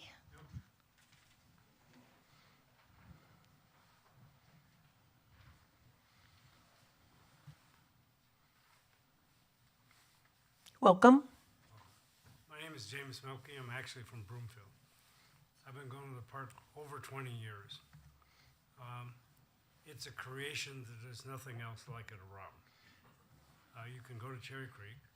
In my opinion, there ought to be about 10 of those up and down the Front Range, and then there wouldn't be the demand that you have because you have a limited source. So you ought to lobby with Broomfield and Longmont and et cetera, and down the other way too. Then people wouldn't have to come up here. At any rate, I'm 81 years old. I've had heart surgery. I have definitely benefited from the exercise of this park and the solitude of the park, and I go there during the week. I've probably been there some years 360 days a year. Only missed it when the weather's been just awful. And if you know anything about Blue Zones, it's a book about people who live to 100 in excess. Exercise, solitude, the ability to get out and think. And when you see the two dogs sitting there at 10 o'clock, their time to go, and they won't allow you to do anything else but go, that's your motivation to get out to your rec center. I also go to the rec center, by the way. I lift weights and do stuff like that. But 6-7 days a week, I'm running. I have German Short-Haired Pioneers. I'm a upland bird hunter.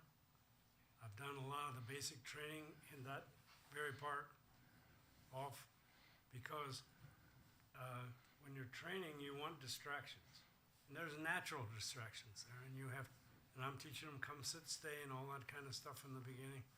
When it gets time to train for birds, I go off to Rocky Mountain Sporting Dog Club, and I get birds and I work with them there.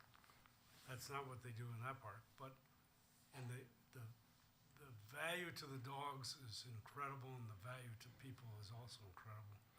And it would be a great loss to see that eliminated.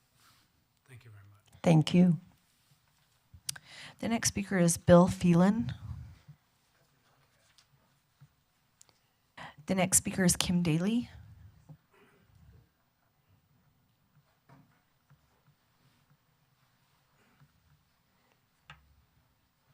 Welcome. Thank you so much. So my family and I moved to Westminster 13 years ago. And we didn't choose our house because it was particularly nice. It was built in 1975, needed a little bit more love than I was willing to give. But it backed to Westminster Hills Open Space and Dog Park. And that for us has been a game changer. I go out there almost every day. I've had 4 dogs that have grown up out there. 2 girls, one of whom is 13, grew up out there with her dogs.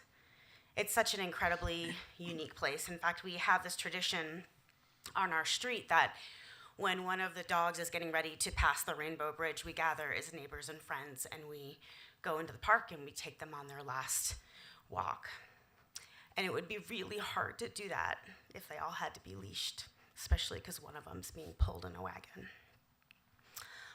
It's a very beautiful and special place, and I appreciate what the city has done to address some of those issues with parking, et cetera, that have bled out into the neighborhoods, because it has been an issue. And I guess my hope is that you can use that as a roadmap going forward for how the community is ready to work with you, because I truly believe that to take away that space from us and from our dogs and from our families, it would hurt. It would hurt a lot.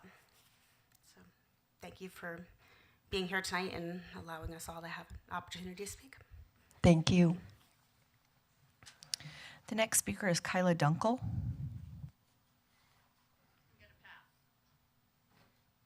The next speaker is Chris Allred.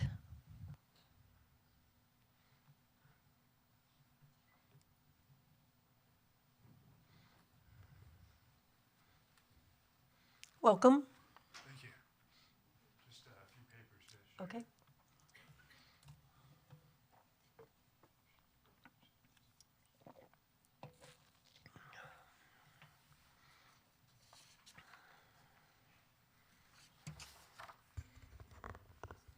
Good evening, Council. Hi, my name is Chris Allred. I live in Longmont.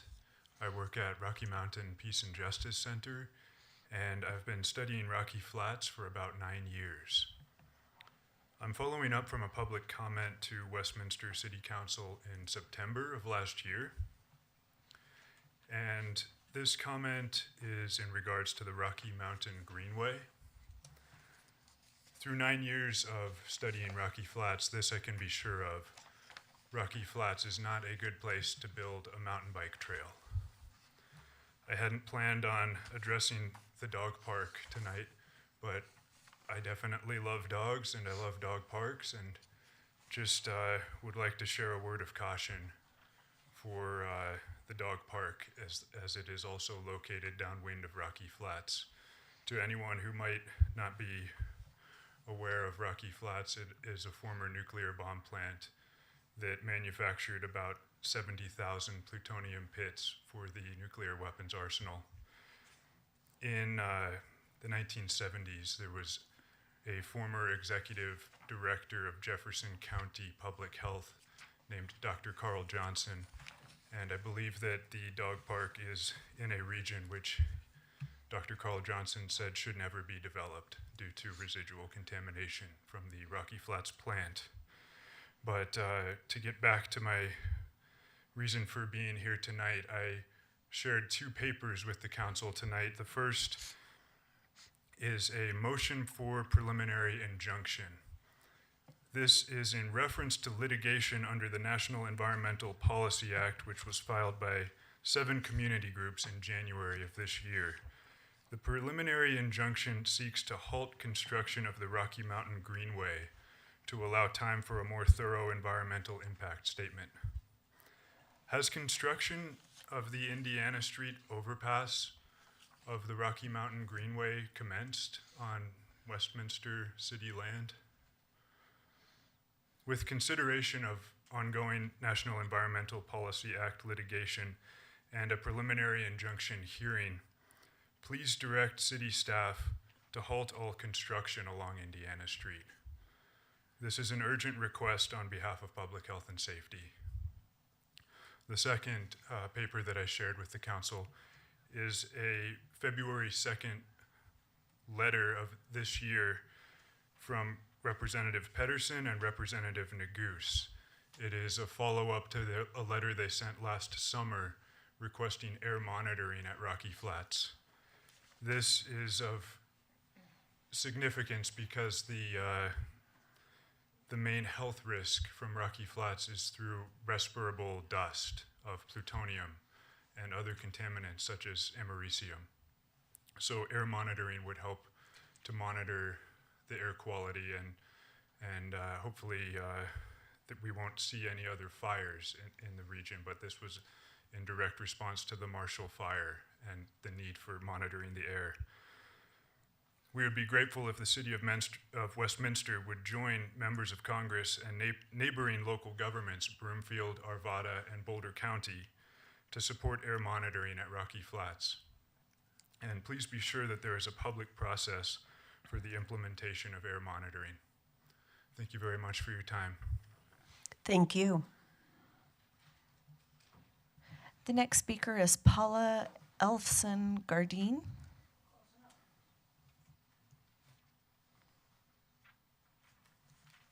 Welcome. Thank you.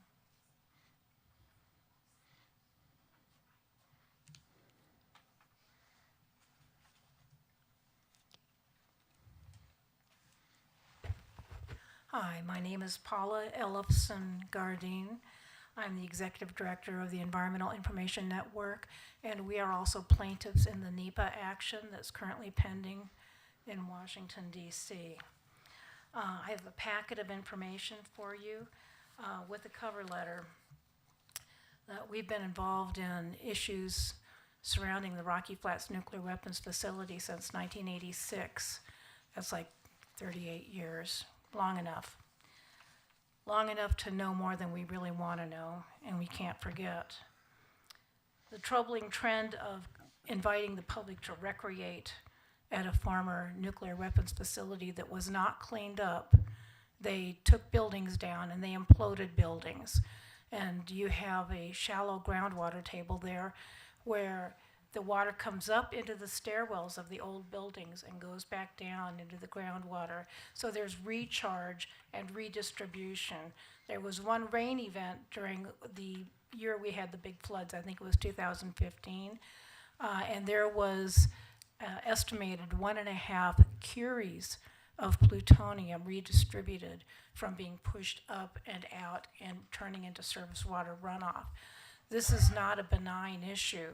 This is a dynamic area that continues to percolate, so to speak, and it is a huge issue regarding public health and environment. Unfortunately, because of the Marcus Church lawsuit in the 70s, the settlement agreement of that lawsuit, which is still sealed, stipulated that all of the agencies would step back and allow the developers to do whatever they wanted to. And so now you have Candelas in an area immediately within the fallout zone of that facility. And the public health debacle that'll follow in another 20 years, good luck proving where you were exposed to plutonium, americium, and uranium. It is an issue because of the especially high winds out there, which you guys all know. I'm not a resident of Westminster. We live down in Lakewood now, but we grew up within 5 miles of the facility as the crow flies. We would like to invite the public to become more aware of some of these issues, especially regarding the greenway bicycle paths. Seriously, why would you want to be out there breathing these ultrafine plutonium particles? It takes 2 alpha particle hits to a cell to induce a cancer, and you'll never know where you were exposed. So this should be a concern of all of yours, to keep the public out. Don't invite them in.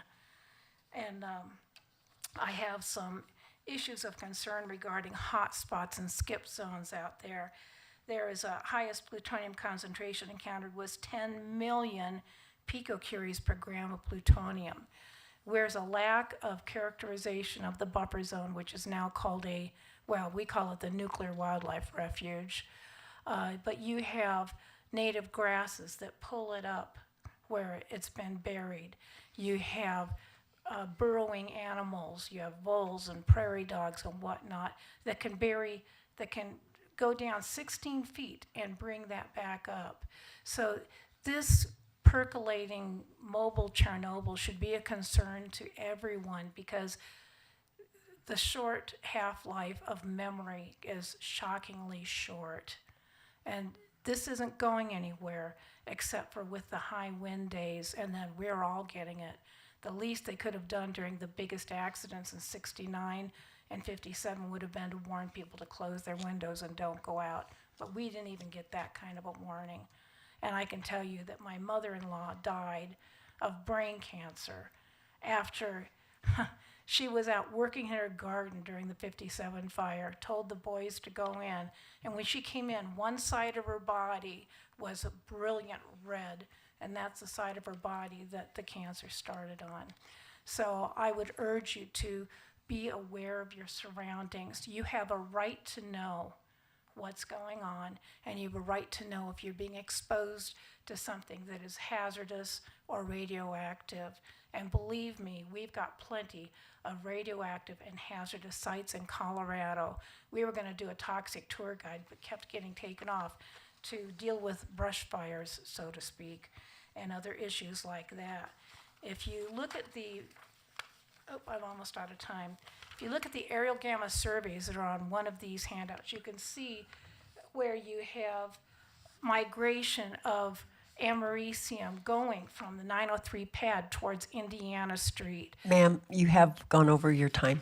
This is part of the hot spots that we should be concerned about, and there should be no digging out there. I hope you will stop that. Thank you. Thank you. The next speaker is Brandon Gerke.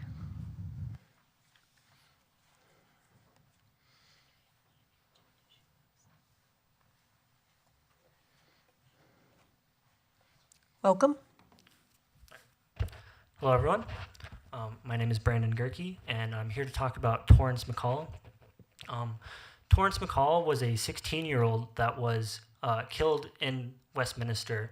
It has been almost over a year, and the family is still searching for answers. The police have said that he committed suicide, but according to 2 different coroner reports, one by Jeffco County and one independent coroner, there was no gun residue found in the car or in his scalp. It is evidence that he did not in fact shoot himself and that somebody else did.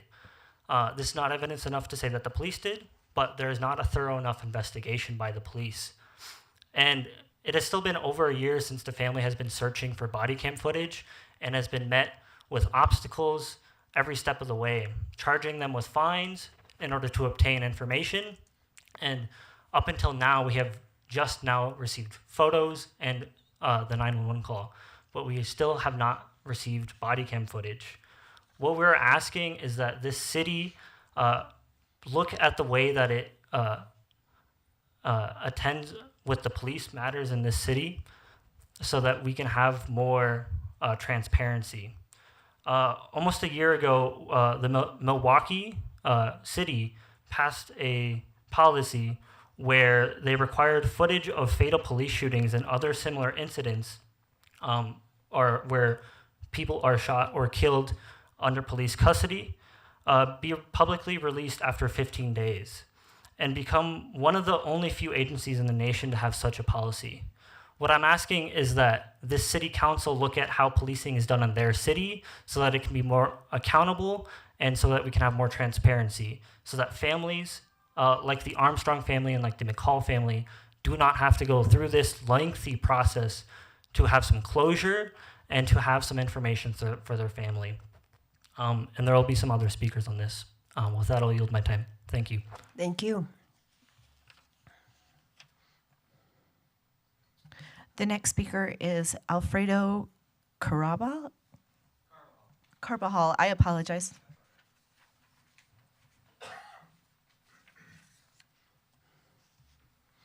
Welcome. Hello, thank you. So, following up with what the previous speaker, Brendan, talked about, when it comes to having to pay these fines to get the information that these families deserve, especially after a horrific incident like this, I see no justification behind it. They said that they couldn't release the footage from the body cams because it was tied to other investigations. Yet, they're willing to part with it as long as they pay a fine, which makes no sense because it implies like it's important information that they need to keep concealed for other reasons. But if they pay a fine, okay, we'll give you the footage. So to me, it seems kind of disingenuous and kind of implies that they are covering something up. Not to go too far into speculation, but that is the feeling it gives. So I second what the previous speaker mentioned about transparency, about allowing these families to receive this information about the people who were taken from them, their loved ones. So I hope to see some movement in that direction. And with that, I'll yield my time. Thank you. Thank you. The next speaker is Michael Watson.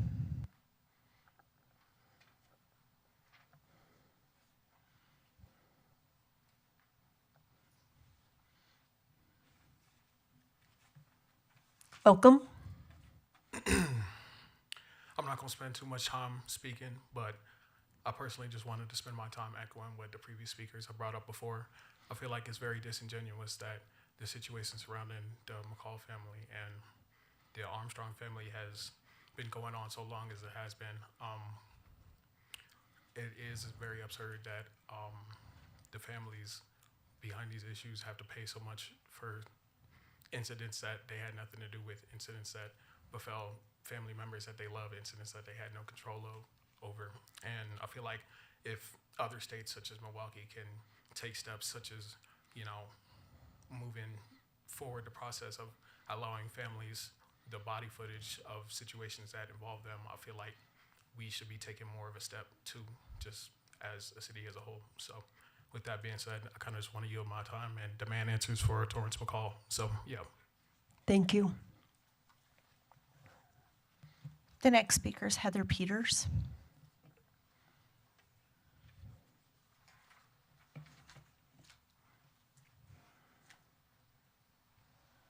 Welcome. Hi, thank you. Thank you for hearing all of us. It's my first time to anything like this, and I'm grateful for your attention. And I know a lot of us here today are here for the Westminster Dog Park. I think I've lived in Westminster for 7 years, and I actually am sitting next to a friend because I met him from the Westminster Dog Park. And I think it really speaks to how it brings the community together. I also think that everybody here said exactly what I was going to say, but they are willing to collaborate and willing to see what we can do to troubleshoot to solve the issue. And I know that we can come up with a better resolution that keeps the community together, that keeps this beautiful, special place, a place where we can come together and be happy and celebrate the community together. So thank you, and yeah, I'm grateful for your time. Thank you. The next speaker is Bill Baraya.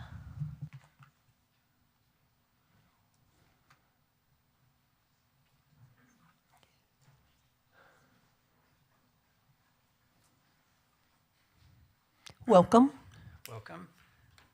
So, let me just start by letting you know that the people that take their time to make comments and research the airport are not nut jobs, as the previous airport director, Anslow, called them. They are community members just like you and me, and are concerned about the airport and the decisions being made therein. So thank you for your time tonight. I'm going to follow up on some comments I made at the last meeting. Number one, concerning your last meeting involving the RMMA Community Roundtable and the comments to stay on. Commissioner Kraft-Tharp and Commissioner DeMont, or Consular DeMont, made a big deal about the 47% compliance rate at night of the flights. Let's put that in perspective. Between 9/13/23 and 2/2/24, 135 days, there were 65 flights in compliance, less than 1/2 flight per night. How is this progress, and how does this impact the community? They did another little study taking it a month further. Between 10/13/23 and 2/2/24, there were 78 flights, of which 58 were in compliance, of 0.55 per night. This data came from another member of the Community Roundtable from Superior. He was using a system called FlightAware. This is not the official ATAD FAA official data, which only is available from 10 at night, or 6 in the morning until 10 p.m. at night, because the tower is closed from 10 at night till 6 in the morning. The other thing that was mentioned by these two were the seat at the round table. Same old situation. I went to the last community round table, and we got 3 minutes as usual. No rebuttal or comments from the community after the community roundtable made decisions and had comments. Also, no public record of these comments, which was asked at the last commissioners meeting in Jefferson County, where were the public comments as part of the minutes? There were none. It's only the minutes of the roundtable. You know, if this is a community roundtable, the community needs to be involved. The recent commissioners meeting at Jefferson County approved $1 million to hire a consulting firm to build 2 new taxiways. Rumors persist that these 2 are made for and could be for freight or commuter terminal to make way for scheduled commuter flights. I think it's incumbent upon this group to question the commissioners if this is actually the case. Because if they're going to add freight and they're going to add commuter airlines out there, it's going to create more noise and more traffic. Speaking of noise, I just went to Stanley Lake this afternoon, Stanley Lake High School area, and there were 4 training planes constantly doing touch and goes directly over green knolls and countryside. A member of the Superior Roundtable presented a plan at the last meeting to take flights away from Superior without hearing the consultant's plan, and it almost got approved to go forward. Please remember, a lot of you said that you wanted to wait until the consultants, who were paid $52,000 by this roundtable, to make their comments. They didn't show up at the last meeting. They made some excuse that said the FAA hadn't provided them the information they needed. You know, the communities need to be part of these meetings and the commissioners' meetings. You know, Dr. Stephanie Corbel, who apparently runs the airport now, said there's no reason to have people from the community on any of these meetings or be part of these committees. I think transparency is necessary for people to make decisions at these meetings and also get the right answers. We need more support from our commissioners and our counselor at the Community Roundtable. Sir, your time is up. Thank you. Thank you very much. The next speaker is John Palmer.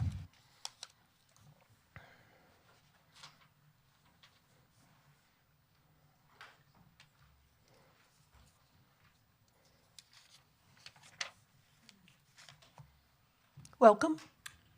Thank you. Let's take a minute and go back and review January 22nd, 2024 City Council meeting.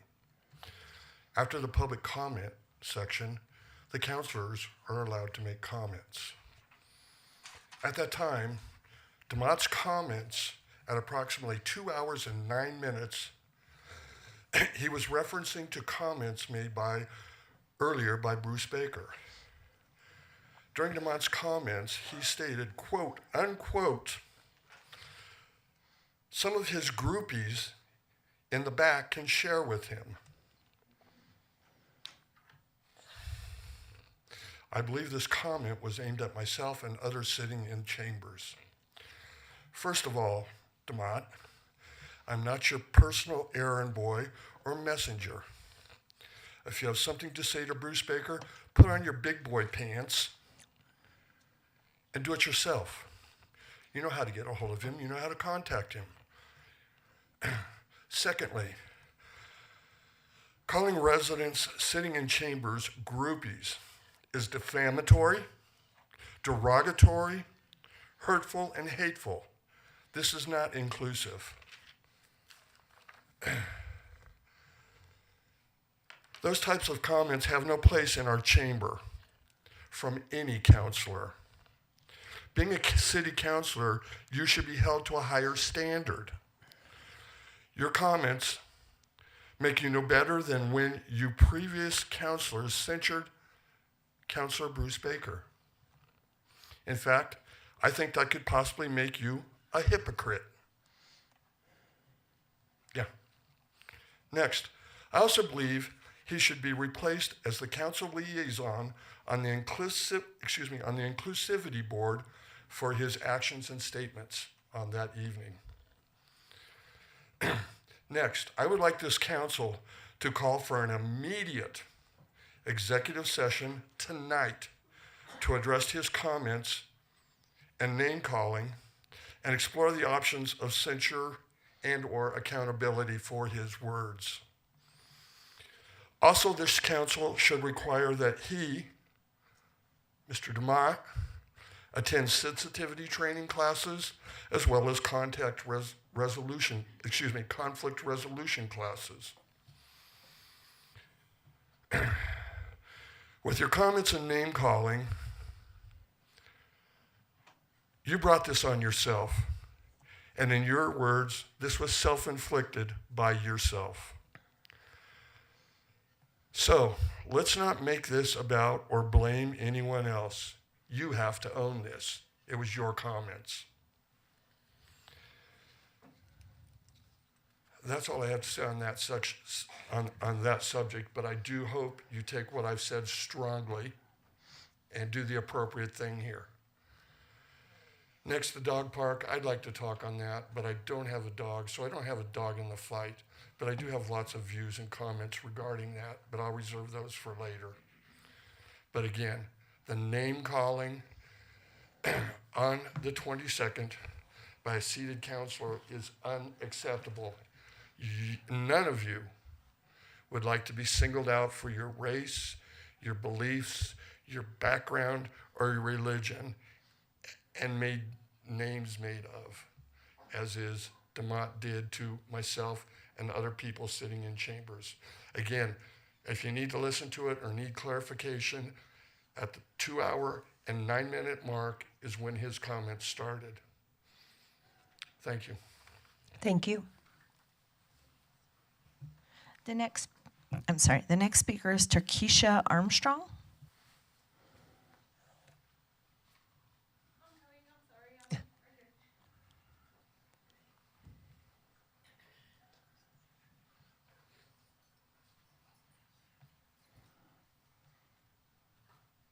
Welcome. So, Mayor, a point of order. We have some signs in the back which are not allowed in chambers. Yes, signs aren't allowed in chambers. sorry. It's okay. So I am the mother of Torrance McCall, who was killed on October 15th, right off of 92nd and Eden. I'm not even a member, or not to say member, but a resident of Westminster. But my son's case has given me a tie to Westminster that I'd rather not have.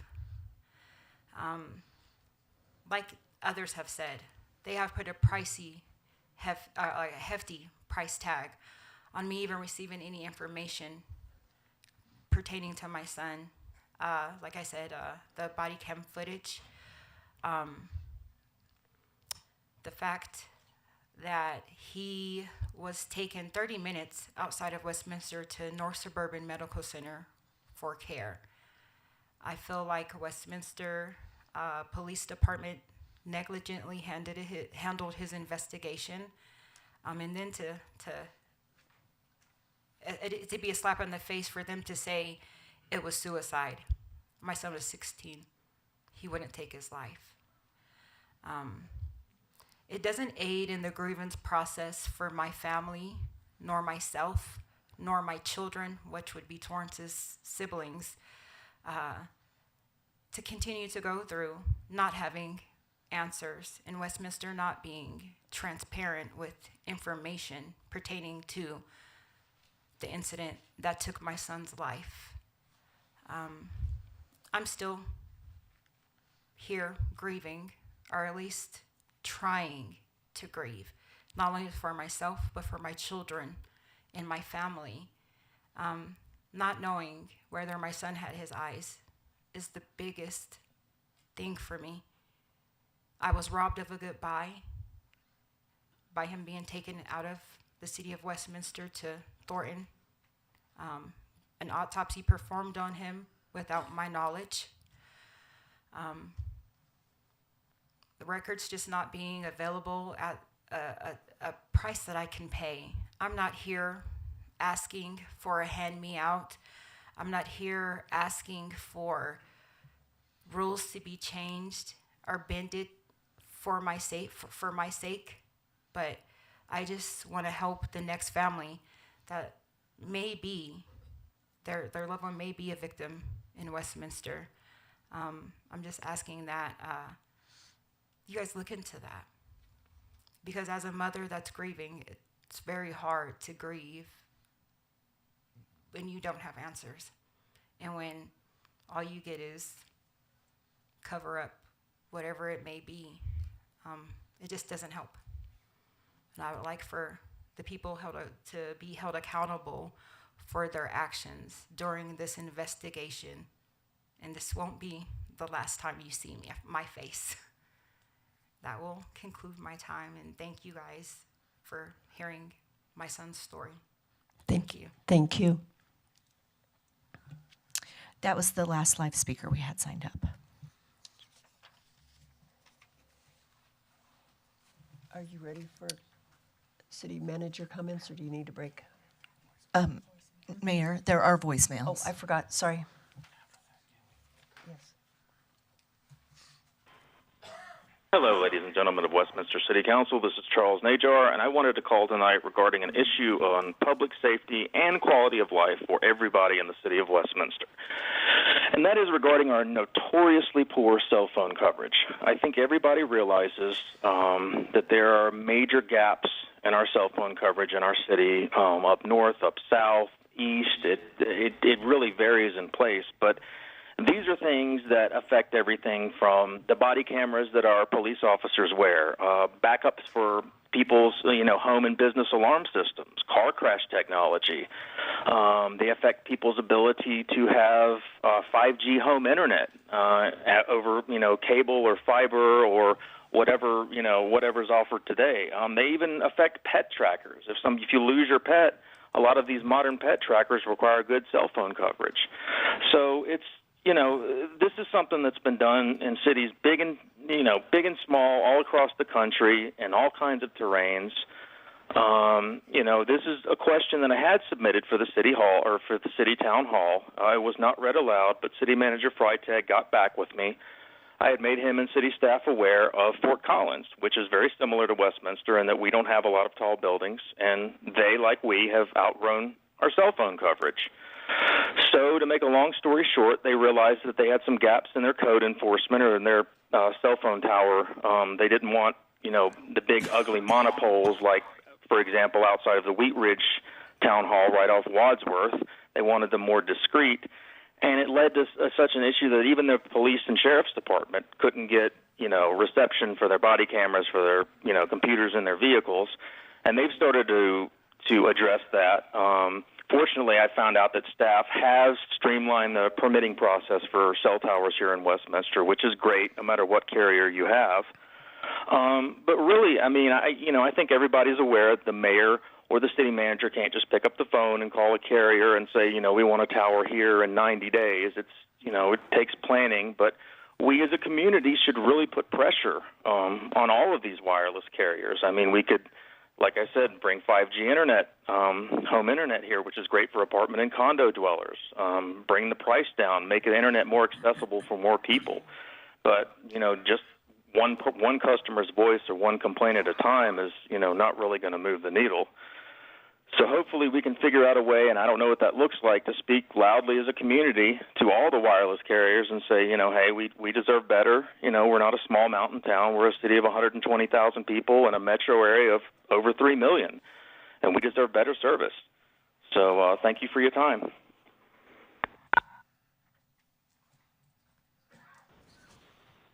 This is Carolyn Farbman, a resident of Westminster and Jefferson County. I addressed the Jefferson County Board of Commissioners on February 6, 2024, expressing my opposition to Rocky Mountain Metropolitan Airport expansion. Specifically, I urged a delay in designing taxiways O and D until more information on its impact on our communities is provided. My concerns didn't matter. They voted to move forward with the design. Community concerns were also met with dismissive remarks referencing past discussions in 2021 on the matter, casting doubt on community members' perceptions. It's crucial to clarify that these taxiways were part of broader presentations to the Community Noise Roundtable in 2021. And for genuine collaboration, further details should be extracted as airport expansion progresses. The CNR, tasked with reviewing airport development plans, should actively communicate and dig deeper on issues like the taxiways during CNR meetings. A slide from the 2021 Strategic Business Plan raised concerns about 8 acres allocated to passenger cargo airline, raising questions among community members. Does Jefferson County plan to add a facility for commercial or cargo air traffic at RMMA? Is there a possibility this facility could be more impact on the community?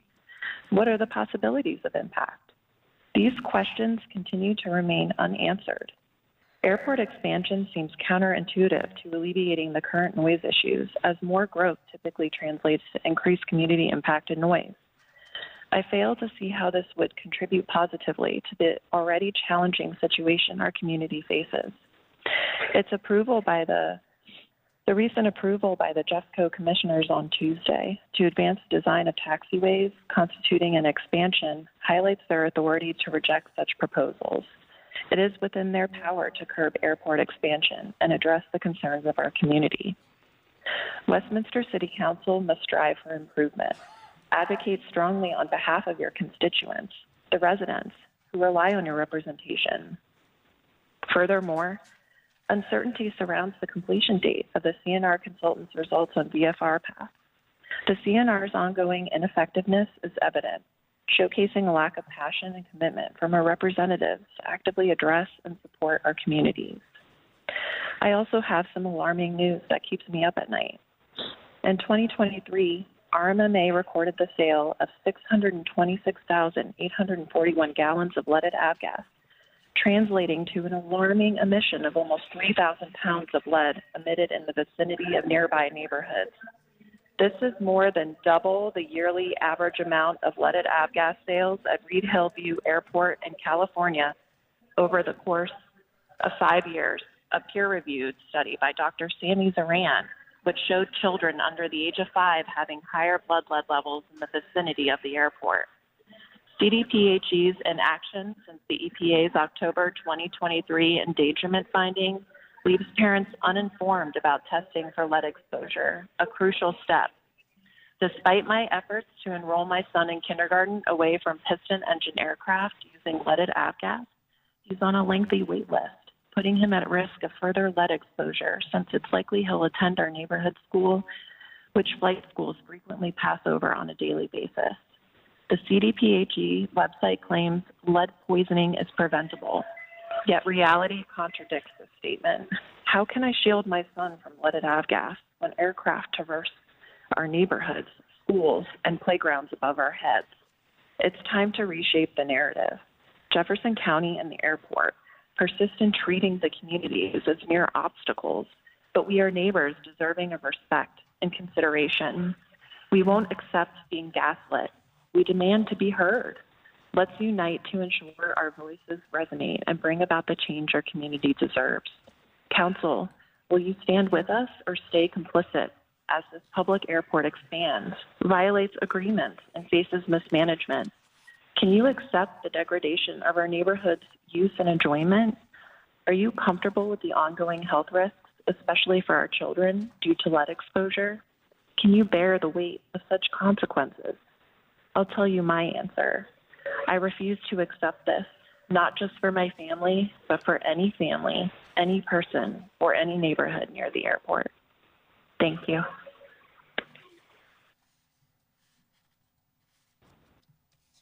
Hi, this is Elise Jarvis, and I'm calling. I wanted to find out what the environmental impact study was found to be at the water treatment facility that is being built along Westminster Boulevard. I understand that there are adult eagles within the area that the water treatment facility is planned to be built on, as well as lots of prairie dog homes out there and hawks and many other birds. And I was just curious if there was anything that was going to be happening to make sure we preserve the wildlife that is in that area that has been there forever. And I also wanted to leave a comment about the dog park and what y'all are proposing to do out there in reference to your wanting to preserve the land, and also that you say dogs are affecting the ecosystem and such out there. What makes that a priority over what is going to happen if you move forward with the water treatment facility? Thank you. Bye.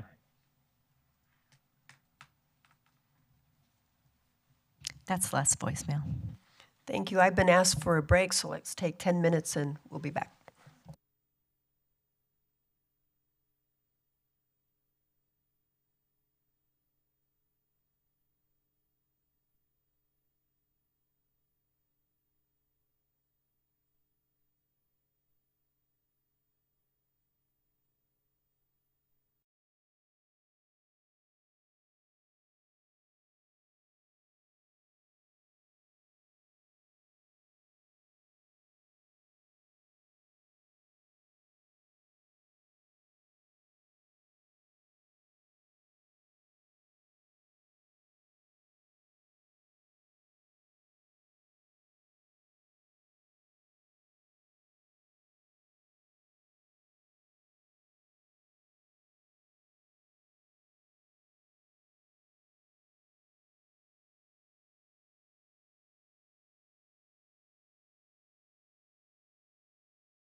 Okay. We'll reconvene. City Manager, do you have a report tonight? Yes, I do, Mayor. So Mayor, Mayor Pro Tem, councilors, ladies and gentlemen that are in attendance, and anybody who might be watching online, a couple things to update everybody on. First of all, to the folks that came to speak this evening about Westminster Hills Open Space, thank you very much for participating this evening. Appreciate hearing your comments. That's all very, very important to this process. I would tell you that just wanted to remind the community that on March 6th from 6:30 to 8 p.m. at City Park Rec Center, the city will host its third Westminster Hills Open Space. And the reason that I highlight that third is we started this process back in November out at Westview Rec with an open house and an information presentation.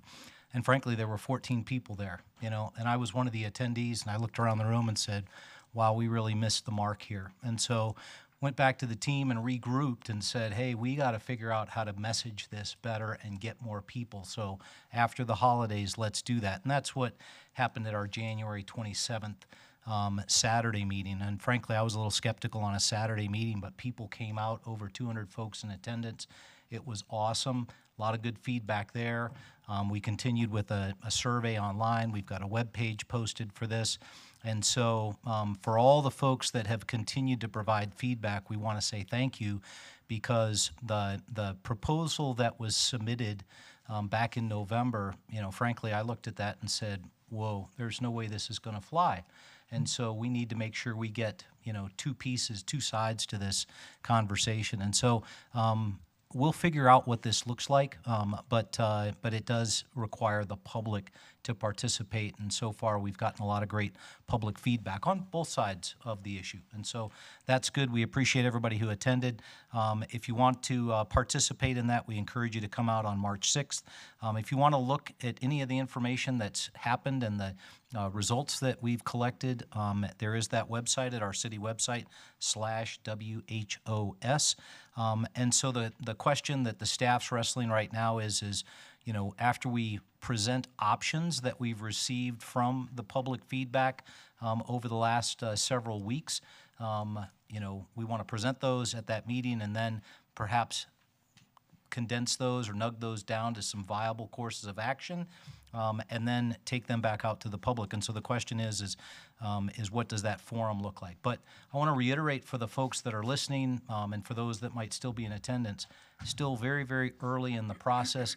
No decisions have been made. This is not on the agenda for the council for any action. In fact, we haven't laid any of this out there yet because we're still trying to figure out what right looks like. And so we got some work to do from a staff perspective. Please be patient. Look forward to working with all the members of the community on this particular topic because it's an important one. I get the different perspectives. Next slide. This one's really kind of cool. This is our 2024 Relief Westie Tree Sale and Tree Donations, and that is the tree sale program. Begins February 5th, 2024, so it's currently underway, but it encourages tree planting, tree diversity in the city by selling trees that are affordable, manageable for homeowners, and there is a limited number, so if you want to plant a tree, you can certainly reach out to the city to do that. There is information listed at our website /planting programs, and the neat thing about this is if you want to get rid of a tree, donate a tree, perhaps for replanting, that option remains too, because we certainly don't want to lose a viable tree that could be reused, repurposed somewhere else in the community. And so we're excited about that, but we just wanted to share that. I thought that was quite a novel idea. Next slide. A Westie win. So our Human Services Board, recently the city sent out 27 checks for an award total of $130,000 as recommended by the Human Services Board. The Human Services Board typically meets late winter, early spring to determine where the next year's authorization of funding goes to, typically organizations that provide for food security, housing assistance, mental health services, and other forms of support to our community members. And so these funds of $130,000 were approved by the council last year, fall of last year, for distribution this year. And so that's a Westie win for our community. Next slide. Some things to know, Planning Commission meeting tomorrow, 7 to 10 p.m., right here in Council Chambers. Inclusivity Board meeting Wednesday, February 14th, 6 to 7:30 p.m. It's a hybrid meeting, both in Teams and in person at the CMO conference room. Our Youth Advisory Panel meeting goes this Wednesday from 6 to 7:30 p.m. downstairs in the multipurpose room here at City Hall. Just as a reminder, Monday is President's Day, and so our city administrative offices will be closed in observance of the holiday. Special Permits and License Board meeting goes next Wednesday, February 21st, 7 to 8:30 p.m., City Council Chambers. Uplands Quarterly Construction Update will go Thursday from 5:30 to 6:30. We appreciate our partners at the Uplands Development for hosting that, but that will be at Crown Point Academy, again, 5:30 to 6:30 p.m. The City Council will participate in some team building training on Saturday, February 24th from 8 a.m. to 3 p.m. That happens at Westview Recreation Center. And then our next City Council meeting is 2 weeks from tonight, February 26th, 6:30 p.m., right here in Council Chambers. Next slide. Tonight we have no information-only items. Slide. And as always, we certainly want to be accessible, responsive, transparent, and accountable. You can contact the city in various means, but I'll provide my number there, 303-658-2006. You can email me directly at mfreitag@westminsterco.gov. And we encourage you to follow us on social media if you are not already. And so you can like us on Facebook, check us out on Instagram. You can follow us at X, or you can ring our bell at Nextdoor. Pending any questions, that's all I have this evening. Any questions? Mayor Pro Tem? Just a question. I know you still haven't figured out the exact format for the Westminster Hills open space public meeting, but I definitely just want to put a plug in for making sure that it's interactive and that people have an opportunity to shape some. I know you have some options that you've gleaned, but love to have the continuing conversation, have people be able to sort of continue to discuss those and change them as needed, et cetera. So. Yep. Yeah, it's an evolving process, Mayor Pro Tem, and I think that a lot of people have good ideas. In fact, Mayor McNally gave me an idea tonight that I got to run by the team tomorrow and have them kind of flesh it out a little bit. Again, this is important to the community, as we all heard tonight, and we want to make sure that whatever we do, we get it right. Again, two different perspectives, and so we got to find some happy place there. Do you think potentially a task force or some type of series of more focused meetings with stakeholders? The thing that I just proposed was that community advisory team, which we're using for the drinking water facility, we're using for the municipal court, and that may be the right next step is to get a smaller group to kind of dive into some of those options. But we do want to just share what the community's feedback has been. I think that message is important on March 6th. Yeah, sorry if I missed that. Yep, no worries. Councilor Ireland. I just want to thank everyone who came out and spoke. There was a wide range of things that we need to think about. I know we've gotten a lot of emails about the dog park, and you haven't heard from me on all of it. I'm just trying to take it all in. I learned about it about the same time as you did. I went to the Westminster Hills open house, and that's when I woke up to it. So I haven't made any decisions either. I just listening to all of you, and you know that I'm an advocate for the residents. So I want to weigh that, and that'll make my decision upon. Also, there's other things that transpired tonight, and I want to move to make a motion to go in executive session for a short time after this meeting on a couple of different points that were brought up tonight. Do I have anyone that will second that? Can I ask a question? Can that happen tonight, or is that to be agendized for next time?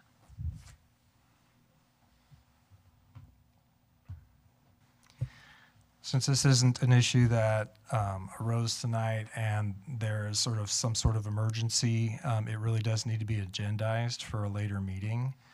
Council can certainly choose to do that. There's, under the Town of Marble case, there just isn't a basis for having an executive session tonight without notifying the public first. Okay, thank you. I want to redo my motion to have a couple items put on the agenda for executive session next time. One being Terrence McDonald's family's concern about the body cams. I want to know what's going on with that. And also Dave DeMont's comments to some of the citizens of our city council meeting last January 22nd. And those two items I would like on there. Thank you. I'll second that. Do we need to voice or just go around and see, or what do you want? This is an uncommon procedure, so my suggestion would be you could do a voice vote. It doesn't have to be a roll call vote. And the purpose is to put an executive session on the next regular city council meeting. Councilor DeMont? If you'd like to discuss something I said, I suggest you do it in public. I think it was told what you said by a citizen. Anyone can go back and listen to what I said, but if this group would like to discuss your problems with what I said, you need to do it in public. Well, I have problems with what you said, and I think you should apologize to these people that were called groupies. They didn't want to be called groupies. I appreciate your perspective.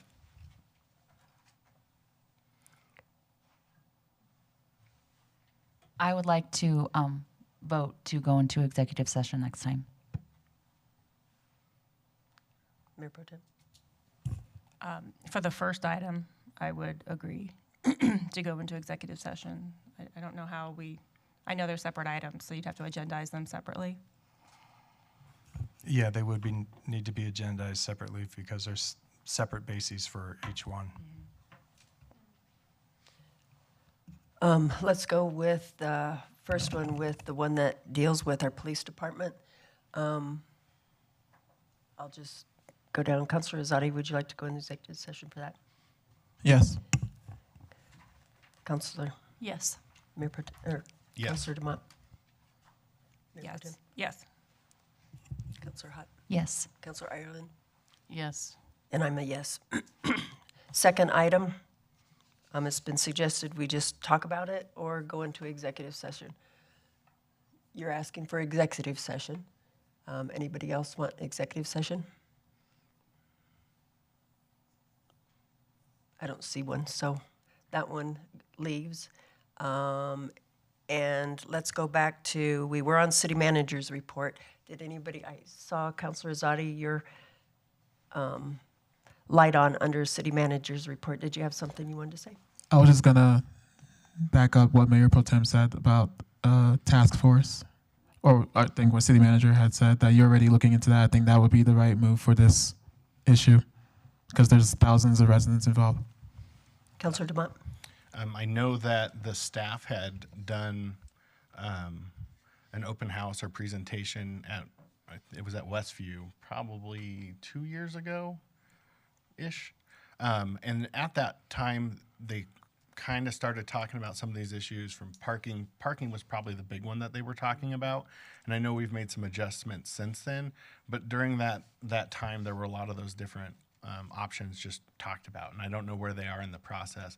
But I would lend my support to making sure that we evaluate all those, because the things I've heard over the last 2 years, there's some what I consider good viable options to reduce some of the traffic there. So I'd like to, make sure that the citizens get to speak on those as part of the open house. I attended the open house at the rec center, and there was a lot of good information, but it didn't feel as much that there was an opportunity for the public to speak into those or weigh other options. It seemed like this is kind of the option why we're doing it. So I would lend support to what Mayor Pro Tem said. Yeah, and just as follow-up, because we had such poor attendance at the November presentation, that's essentially what we repeated on January 27th at the open house, and that was for people to gather information, learn what the problem set is.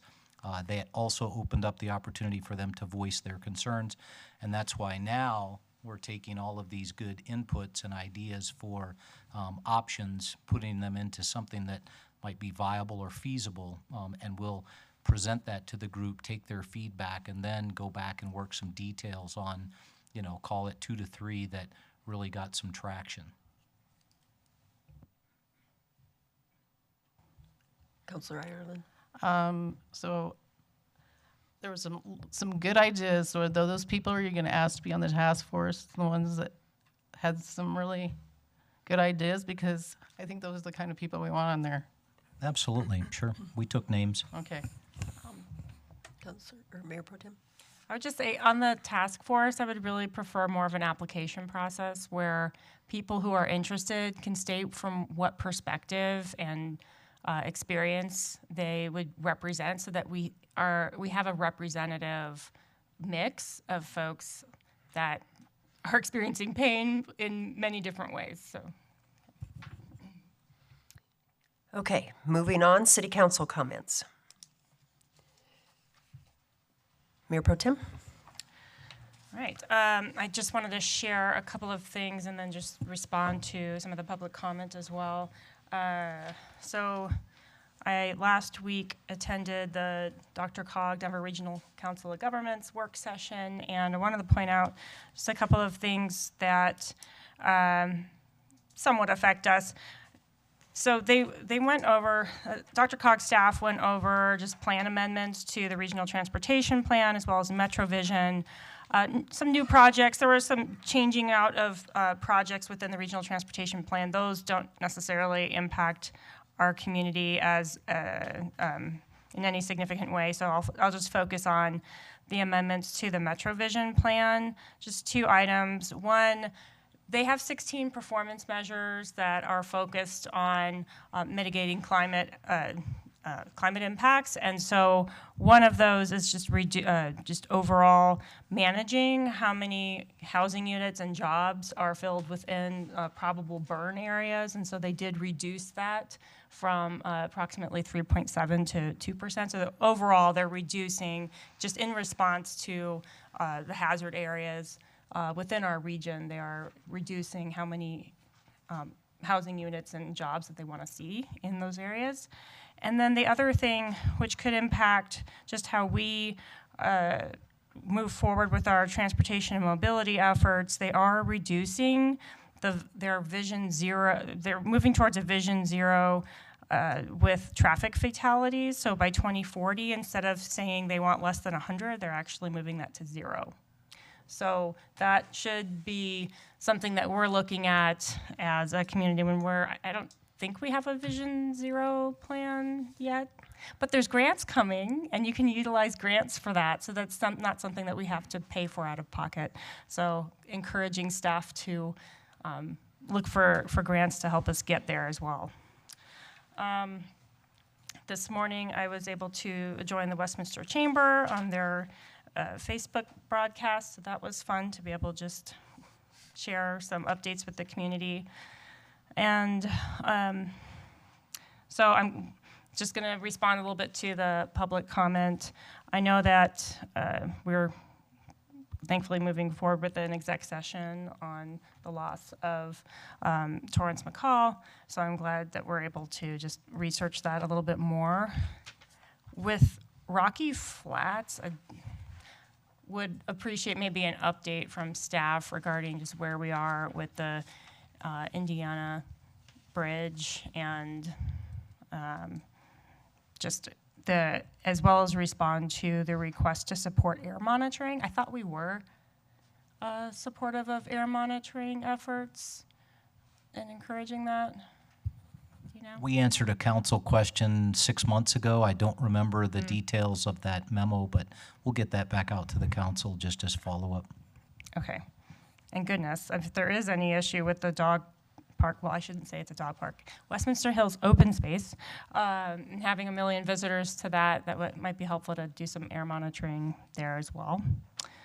And I think a lot has been said for the Westminster Hills open space area. I just hope that we find a solution that takes into account everybody's concerns, particularly those who want to use it and experience it as an open space, as well as that, want to be able to enjoy the amenity for their dogs, for themselves. It's a great opportunity for us as a community to manage that together, but I think it takes responsibility and ownership and a shared sense of trying to partner and do this together. I would also just encourage our staff to look at how, if this is a regional destination, which I think clearly it is, how can we, A, track that, understand the regional visitor load that we're carrying, and are there opportunities to partner with adjacent communities on the maintenance and operation side of things, or looking for grants to help us with that, and also just better managing the flow, the visitors themselves, and obviously the parking area has been an issue over time. I think we need to resolve that impact to the community, but I also think that we can, I think it came up that there were some opportunities where we could start to charge for utilization of the parking lot. Maybe it's out, non-Westminster residents. I wouldn't want our Westminster residents to be having to pay for this amenity. I want it to be accessible to everybody, but there are opportunities to obtain revenue and partnerships outside of just the residents themselves. So I think that was all I wrote down. So thank you. Councillor Izadi. Thank you, Mayor. I just wanted to thank all the residents who came out tonight. I think it's one of those moments where we ask you guys to come out, right, to be more engaged and to be more active, and you do. And sometimes you're not heard, sometimes you are. I want you to know that we hear you. I want to first thank the leadership of City Manager Freitag on this. As he explained when he first saw that proposal, the first proposal, he's the one that said, whoa, let's slow down. This is not going to fly. So he deserves some thanks here for his leadership on making sure that the community is heard, all sides, right? And we shouldn't have unilateral decisions made too quickly. So that's the first thing.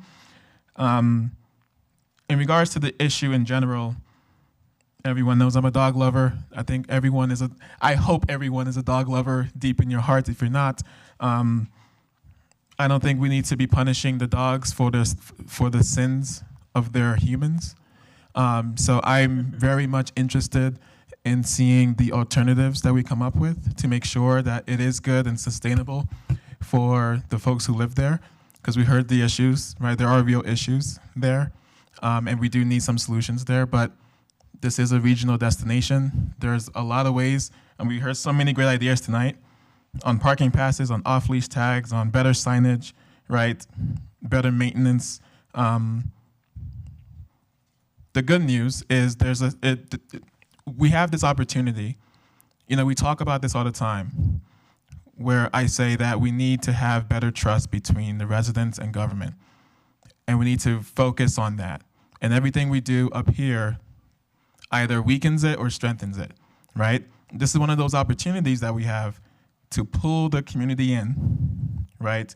We talked about a task force and having a community task force, giving you more of a voice. There are groups of people who are coordinating and organizing cleanups, right? Because they understand that there is a problem here and there are potential solutions, so they want to be part of the solutions. So for government, what we need to do is make sure that we look at that and say, well, let's not punish the dogs, right? Let's figure out ways of working with the community and pulling that in. So that's great. I'm looking forward to the March, is it March 6th? March 6th community event. I will be there, and I will be listening. Okay, so last week, we had a mental health panel last Tuesday, and these were about 8 experts in the field of substance abuse and mental health. They talked about their own lived experience. They talked about solutions to this mental health crisis. As we know, we are in one, and it's not just the unhoused, but there are lots of us out there who are suffering in silence with mental health disparities. And I'm hopeful that the city can do more, can work with our partners in our counties more, and can listen more to elevate whoever is suffering from this. I really do want to hear from you. It's very important. You know the stats. Colorado, we're bottom 10 states in child suicides, right? In youth suicides, in many aspects of this issue. And as our unhoused population increases, we're seeing more and more need for navigators, right? So we have a navigation program, a navigator program. They connect them with resources like housing and workforce training and so forth. I'm just really hopeful that we're entering a stage where we can really talk more about this, remove the stigma around mental health, and get something done. So that's that piece. And I'd like to apologize to the mayor. A few weeks ago, when Bruce Baker came up here and said his comments about you, it didn't occur to me to speak up for you and defend you. I want to say I'm sorry for that. Nothing he said then and tonight was true. Mayor McNally is a kind, warm-hearted person. She did not deliberately do anything wrong at the town hall. She has good intentions, and she's just a sweet lady. So anything you hear from some folks who really, I mean, he attacked her that night, and it was wrong, and I should have spoken up, and I'm sorry. I'm speaking up now, and I'm just letting you know that. Secondly, I want to apologize to the residents. You heard some comments this evening. Councilor DeMott, I think it was respectful of Councilor Ireland to want an executive session on this, because we should practice criticizing in private versus public, right? So that was an actual respectful move. But since you want to have it in public, I do agree that that was wrong. You don't call anyone a groupie, and definitely not our residents. You can call me one, that's fine. I don't care if you denigrate me or attack me, but not our residents. And I'm here to defend them, whoever they are. I don't agree with them either, right? Bruce Baker was wrong. You were right in defending the mayor. There's nothing wrong with what you said. The only thing that was wrong was when you name called them, calling them groupies. That's wrong. And I wanted to say that to the residents and whoever's watching. It's not okay. We do have a higher standard here as counselors. And that's what I want to say about that. And finally, I'll end there. Thank you. Councilor Hott. Thank you, Mayor. I also want to thank everyone, everybody who came out to speak tonight. I'm not going to say much about the dog park because I'd be echoing much of what's already been said tonight. I would like to, I'd like to say thank you to Councilor Ireland for asking for an executive session for next week or 2 weeks from now. I am also very interested in learning more about that situation. I'm sure many people know I was an activist before I wasn't elected, and these issues are some of the reasons I was inspired to run. So I want to say thank you to Councilor Ireland. I also want to say thank you to Councilor Azadi for putting together that mental health panel last week. That was a very eye-opening and insightful panel, and so I just want to say thank you for that. I am also Counselor DeMott, out of respect, I thank you for sticking up for the mayor. And I told you that night because those attacks were not okay. But I understand that we might get angry at times, but we really need to watch the words that we use at the dais, particularly when we are speaking to residents. And so I would like if you would I don't think you should apologize for sticking up for the mayor, but I think you should apologize for the name calling. And then just to respond to more comments that were made tonight. So I come from a staff background in government, and so I understand some of that staff role. And in order for us to be successful, there needs to be a partnership between council and staff. And without trust, there's no partnership. And I just want to say, based on the comments, I have never felt bullied. I have never been lied to by the city manager. I have a lot of respect for our city manager, and I think that he is doing a great job for our city, and I think we are very lucky to have him. Thank you. Councilor DeMott. Thank you to my colleagues for being honest and open with me. I will say I apologize for using the word groupie. I was angry because I saw people in the back of this chamber cheering as Bruce Baker berated the mayor, who was most recently out of a heart surgery, fighting some health issues, and Bruce Baker knew that. So I let my anger get the better of me, and I should do better, and I will work to do better. But everybody owned a little bit in it. So I will say that if you can consistently attack human beings, at some point expect them to lash back. But I should not have used the word groupie, so I will apologize for that. But I will not apologize for being upset that Bruce Baker did what he did, that people in this chamber acted the way that they did, gleefully as he did what he did. And people up here all saw that. So I think that there is some accountability that folks need to have. Everybody up here are people who come and serve. They sacrifice for the city. We all do it because we love this city. We love the residents of this city. We love what this city delivers in terms of a place to live, the type of living that it gives us. But at the end of the day, we didn't come here to get attacked. We didn't come here to be berated. And at some point, you have to expect that people are going to stick up for themselves. And for that, I do not apologize. I do not apologize for sticking up for myself. I do not apologize for sticking up for the mayor. But I think that it is a fair point to apologize for the word that I used. If some people who came and gave comments that night knew how to give an apology, we wouldn't have ended up in the road we were that he seems to be so upset about. So with that, I will try to do better and hold ownership to the things that come out of my mouth. But I would ask people to be realistic about we're all human beings who are up here trying to do our best for this city.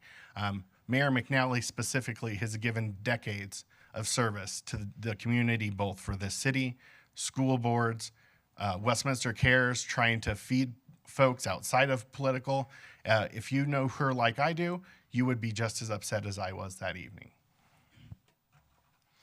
The only thing I have to add with things happening is CDPH will be with us March 4th.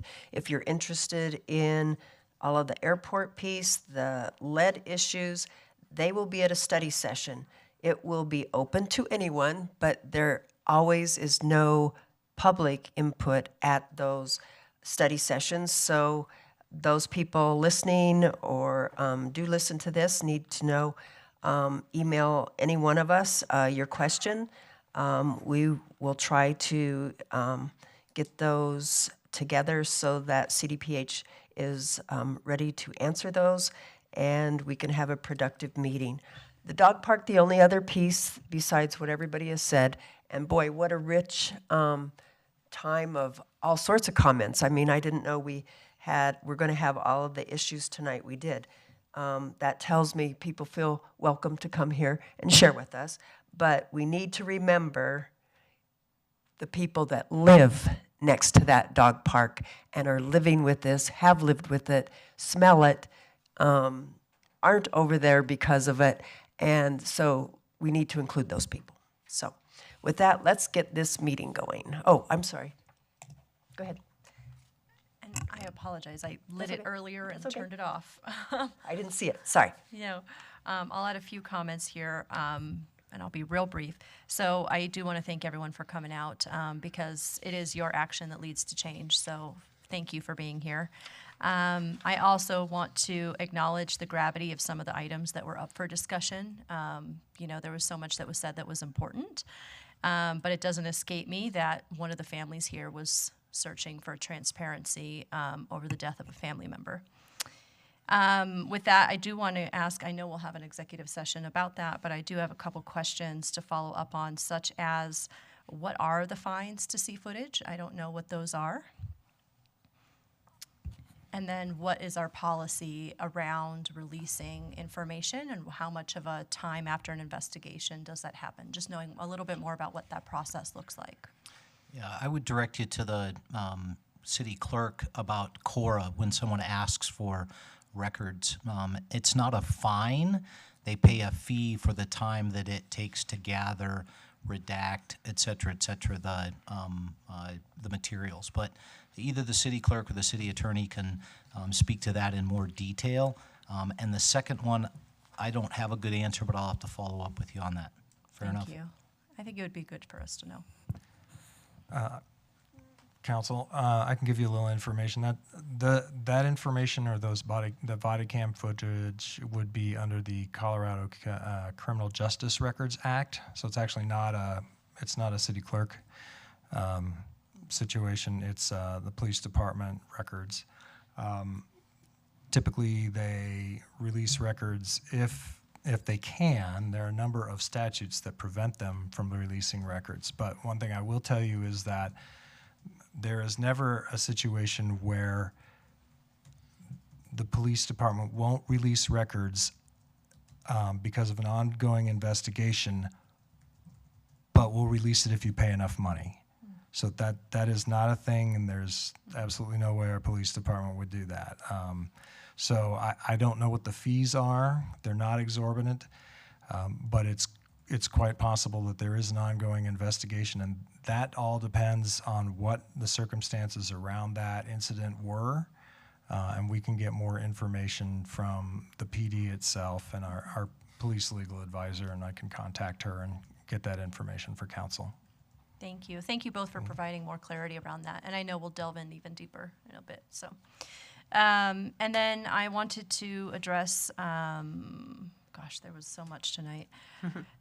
The Greenway bike path, I hadn't heard of that before, and that might be knowledge that I just wasn't privy to. And so I'd love to follow up and know, is that something that is being built over there? And where are we on the progress with that? And it doesn't escape me that just this Saturday I was talking with a resident about our need for air monitoring, and so I would like to also follow up on that point as well. And then as for the dog park, there's a lot of discussion to be had, so I'm going to leave it there. Oh, I did want to make one more quick note, which was just addressing comments made earlier. I just want to say I'm really proud to work with my fellow counselors here. I rebuke the idea that we have hate, and I think that we are in the process of rebuilding trust, which takes a lot of work. So, thank you. City manager, sorry. Oh, okay.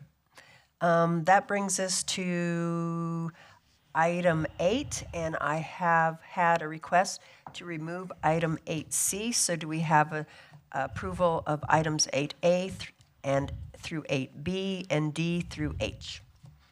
Councilor DeMont. Thank you, Mayor. I move to approve a consent agenda items 8A through 8B and 8D through 8H. Is there a second? Mayor Pro Tem? Second. It's been moved and seconded to approve item 8A and B and item 8D as in dog through 8H. Is there any further discussion? Roll call, please. Counselor Carmelia. Yes. Counselor Demott. Yes. Counselor Azadi. Yes. Counselor Hott. Yes. Mayor McNally. Yes. Mayor Pro Tem Nurmela. Yes. And Counselor Ireland. Yes. The motion passes on a 7-0 vote. That brings us to item 8C. Counselor Demott?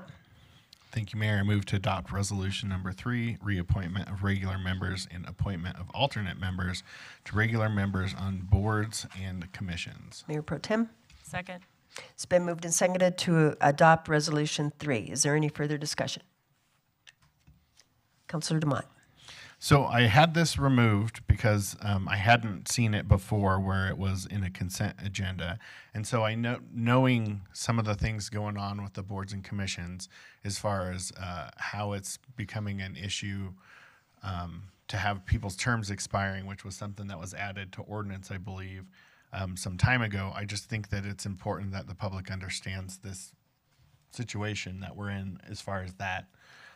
And so I was hoping that maybe just on the record, you could kind of share what the normal process is and where we're at with it, just at a summary level so people understand. Yes, Counselor, thank you for the question. We brought this forward. These are just the existing board members who are seeking reappointment. There is nobody at this point who is termed out. The first term limits will come either, I believe it's in 2025. We are looking at code change to clean that up so we don't have half vacant seats. And we also last year decided to revisit the process of recruitment. And as a result, we had to put that process in place so new appointments were not ready to be brought forward at this point. So that is why the reappointments are tonight, and because they were existing board members, that's why they were put on consent. And the new board members will be brought forward as soon as that recruitment process is done. Great. And so the way I understood the answers to it was basically we just haven't had a time, probably then the whole time I've been on council, where we haven't had new appointments, because I've never seen it on a consent agenda. So that makes sense if that's the case. And with that being said, I think that's important for the public to understand, and hopefully, I know we're going through the recruitment process now. I've seen it advertised on social media. I know that we've some of us have been sharing it. Hopefully you all have been, because we do need people in those boards. And I wanted to make sure to highlight it because I know, I want to say maybe within the last 12 months, there was concern from some public comment about a concern that we're trying to get rid of some of the boards. And so I wanted to make sure that people don't misconstrue what's going on. The reality is we hope more people sign up for them because we do rely on those boards to advise us in a lot of different ways, as well as do some different processes, be it development, new liquor licenses, business, when a business gets its license revoked, that actually, if you want to appeal that, that actually goes to one of those citizen boards. And they're actually the only one who can overturn if a city manager revokes a business license. So they're very, very important. And I just wanted to kind of highlight that and make sure also that it's not being misconstrued about, kind of why that was on a consent agenda item and, where we're at with boards and commissions. So hopefully that makes sense to the council. I'd like to ask, when do they have to put their applications in by? Last year, we changed the recruiting process, so it will be ongoing. We did ask that we did get a bundle of applications, a small bundle of applications, and we asked that, we told them the first review of applications would take place the 25th of January, just so we could start filling some of those vacancies. Those people who had applied by that date, they've received an email asking them to participate in a video interview, which council will get to review. So the short answer is there was a soft deadline of the 25th, but people can apply at any time because openings happen during the year as well. Great, thank you. And I just love to say thank you to those who said yes for reappointments and to those who needed to resign. Thank you for their service and the time they were able to give us. Voices from our community are one of those priceless pieces that we can't put anything on. Roll call, please. Counselor Demott. Yes. Counselor Azadi. Yes. Counselor Hott. Yes. Mayor McNally. Yes. Mayor Pro Tem Nurmela. Yes. Councilor Ireland. Yes. And Councilor Carmelia. Yes. The motion passes on a 7-0 vote. That brings us to item 10A, public hearing and consideration of the preliminary development plan for Mandalay Gardens Tract 10. I understand we have a staff and applicant presentation. Welcome. You're quick. I was looking over there for you and going, where'd he go? All right. Good evening, Mayor, Mayor Pro Tem, City Councilors. This is John McConnell, Interim Planning Manager. I'm here tonight to provide you with the staff's presentation for this item. Next slide, please. And while you're saying that, I will say I opened the public hearing and it is 9:41.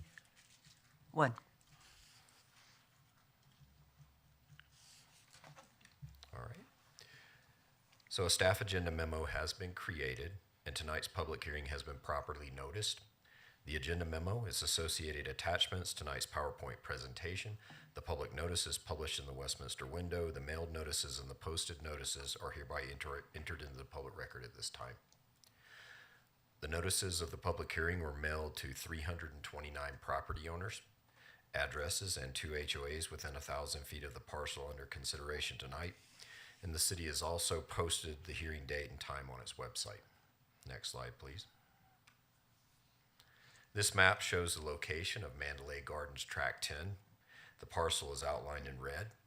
The property is located at the southwest corner of Wadsworth Parkway and West 108th Avenue. The parcel contains just over 9 acres of land. Next slide, please. The PDP will facilitate the development of a commercial use on the hard corner and an employment flex development on the remainder of the property.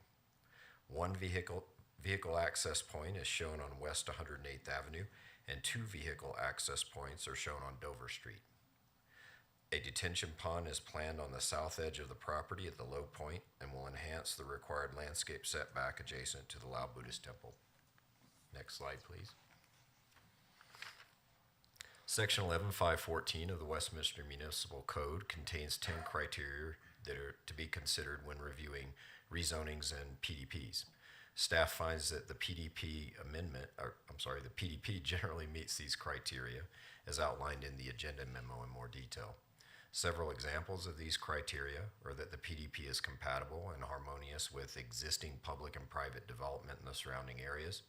Streets, driveways, access points, and turning movements are designed in a safe and convenient manner, and that the PDP will not preclude future public land dedications. For those selected example criteria, staff finds that the PDP is compatible with existing developments in the surrounding area, and that the access points are designed in a safe and convenient manner, and the PDP will not preclude future land dedications. Next slide, please. Staff recommends that City Council hold a public hearing and approve the PDP. Next slide, please.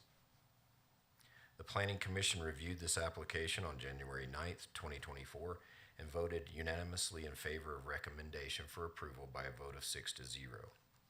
Next slide, please. Staff finds that the approval of this PDP would meet the city's strategic plan priority of quality of life, and it's met by facilitating a new development and providing additional employment land uses. And the applicant is with us tonight, and he has a presentation to provide to you, and I will remain available for any questions that you might have from staff. Thank you. Any questions at this time, or you want to hear the other first? I see nothing, so let's go.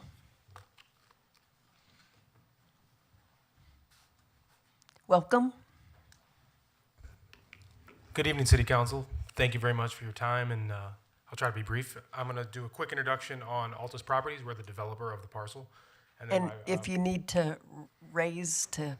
Maybe I'll get it up a little bit. Thank you. Altus Properties is a real estate investment and development firm based out of St. Louis, Missouri, with offices in Minneapolis, Minnesota, and most recently in 2022, we opened an office in the city of Denver. Our geographic work area pretty much kind of is in that triangle of Minneapolis to Denver and back over to St. Louis. We stay inside the coast mostly, entirely actually. We develop, purchase, and operate all asset classes: industrial, multifamily, residential.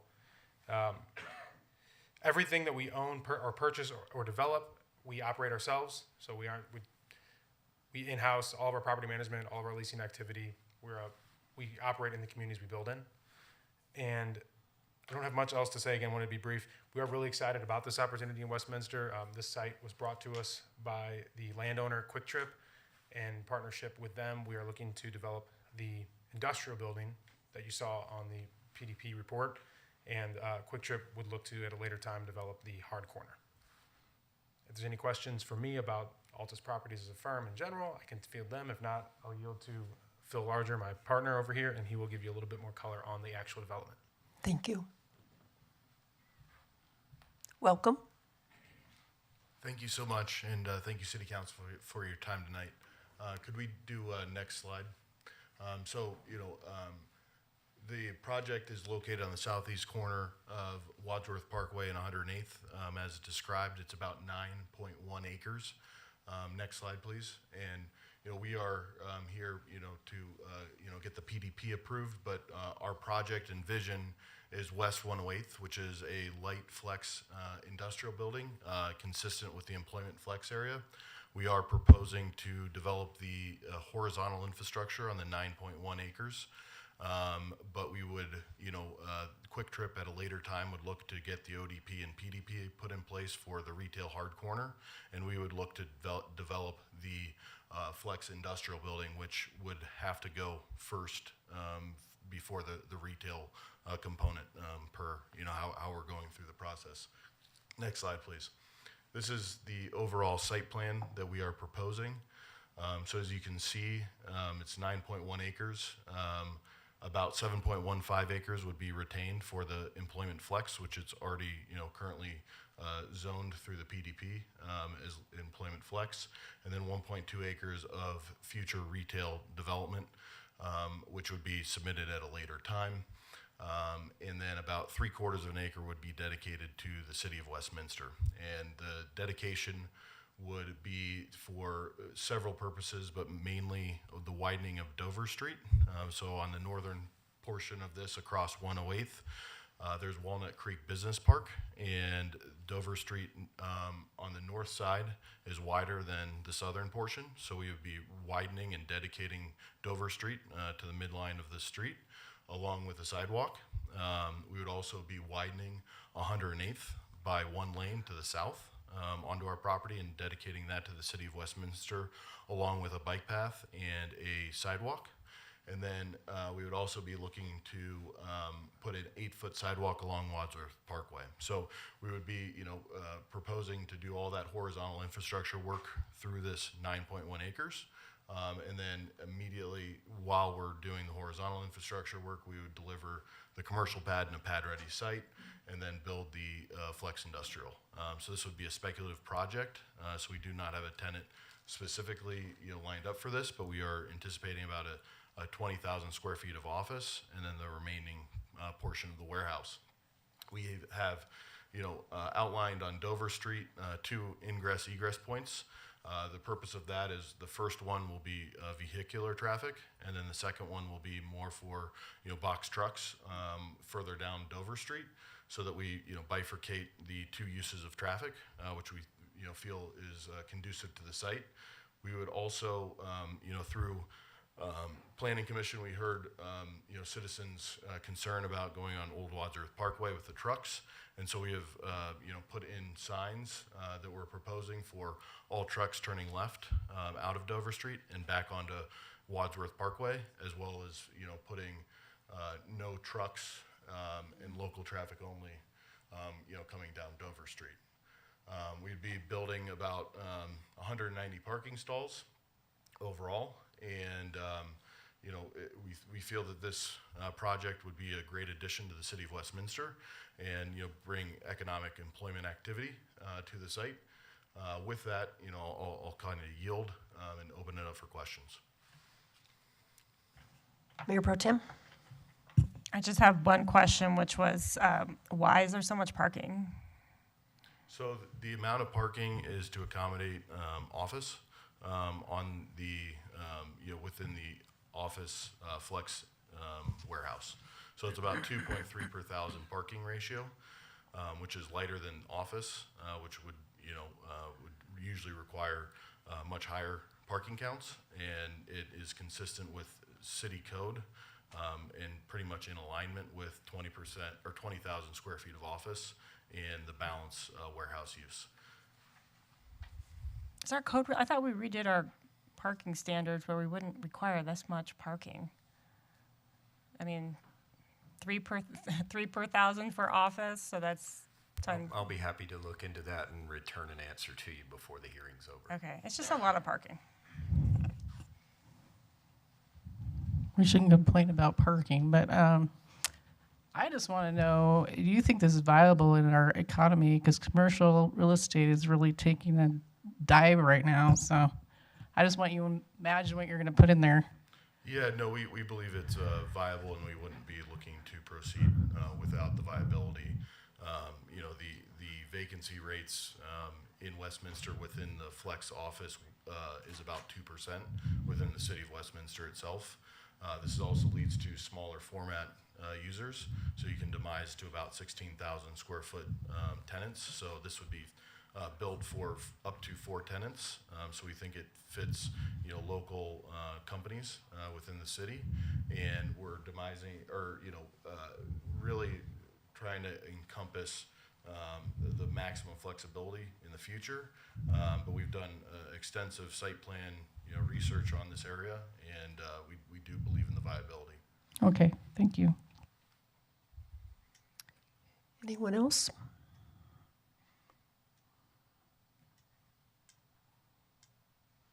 Do we have an answer on parking, and we're looking it up? While you're doing that, I'll ask if there's anyone to testify. Mayor, we had one person sign up. Okay. John Palmer signed up to speak. Okay. Anyone else wanting to testify? I don't see anyone. So, oh, no, you can come up and testify, but that's what this is about.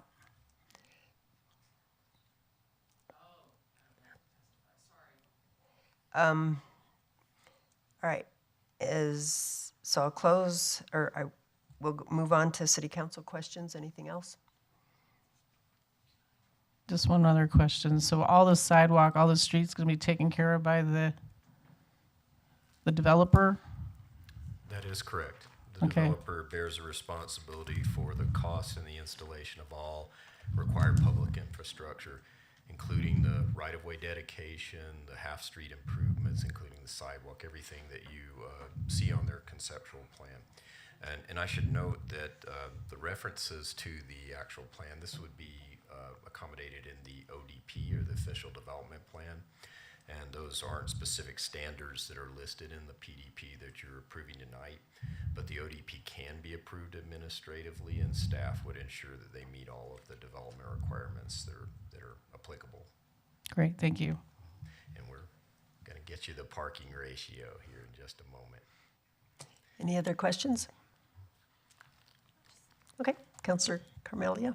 Thanks. I'll put this out there, and I might be out of line here, and clearly there's already a formula presented for this piece of area, but I keep hoping and wondering to see a little bit more mixed use in general. I've only been on council a couple months, and several plans so far have been industrial or warehouse space, which clearly there's a demand that we aren't aware of. But, I'm surprised there's not food mixed in there, and again, I don't know how our city really operates with this, but I'm surprised there's not where are they going to go? There's nothing really walkable in this area, so I'm just throwing those questions out. I can provide you a brief history of this particular site. This particular site was, the council approved a comp plan amendment in 2019. The entire site, I believe, was retail commercial under the 2013 comprehensive plan. The owner at the time had an interest in changing that to allow more employment land uses. And so if you notice the illustration that I provided for the PDP shows 2 different planning areas. The industrial is the largest out of the 9 acres, and then the small corner is about 1.3 acres. And the intent of the city council at the time was to reserve that corner for retail land uses that would support the employment. So the idea would be to have restaurants or food service or some types of services that would serve that. We do understand that since that amendment has happened, ownership has changed. The Quick Trip Corporation has purchased this and owns this.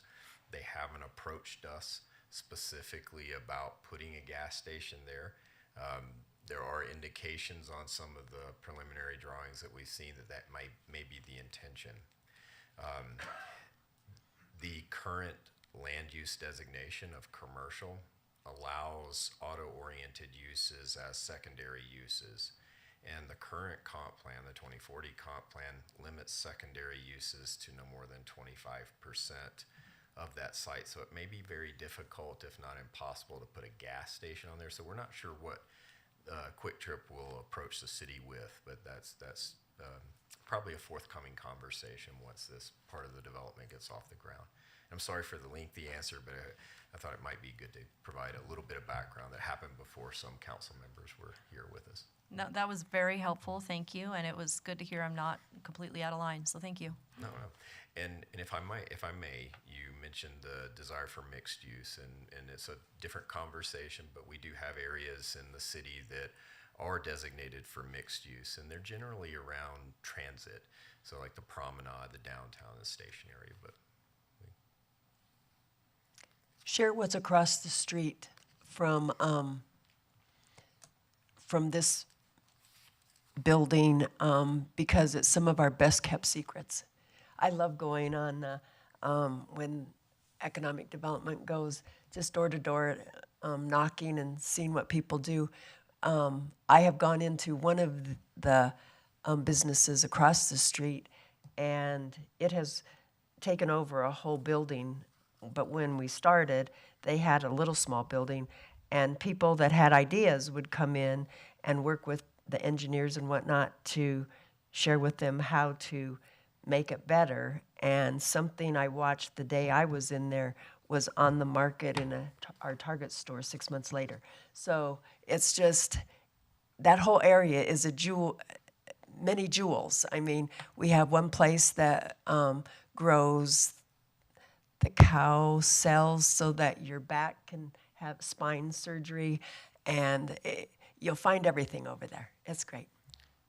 It is really an economic hub over there, and I think this is intended to be a continuation of what's happening to the north across West 108th and the Walnut Creek Business Park. I do agree with the applicant there. From what I understand from our economic development professionals, this is the type of land use that is really burgeoning right now, and there's a big desire for it. You have some answers for us? Yes. So the parking requirement, 1 per 300 square feet of office, which is we amended that code, I think, sometime before I onboarded, almost a decade ago. And then 1 per 500 square feet for the warehouse portion. So those two numbers combined based on their preliminary square footage nets that number of parking spaces. So according to the ODP that we've started working on, they're slightly over just by a few spaces of that minimum requirement. Okay, I appreciate that. I was remembering 1 per 1,000 for industrial. It was secretly hoping it was that. But, it was more to Councilor Carmelia's question of just wanting to have more land that was associated with some type of commercial activity to serve the area. But, that's... I think there's potential, and we'll continue to work with the property owner to try to achieve that outcome.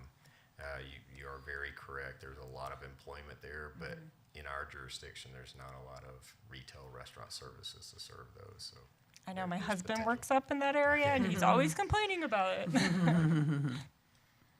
And just for me, right below it is where the Buddhist temple is? Okay. That is correct. Perfect. Any other city council questions? Oh, Councilor Azadi.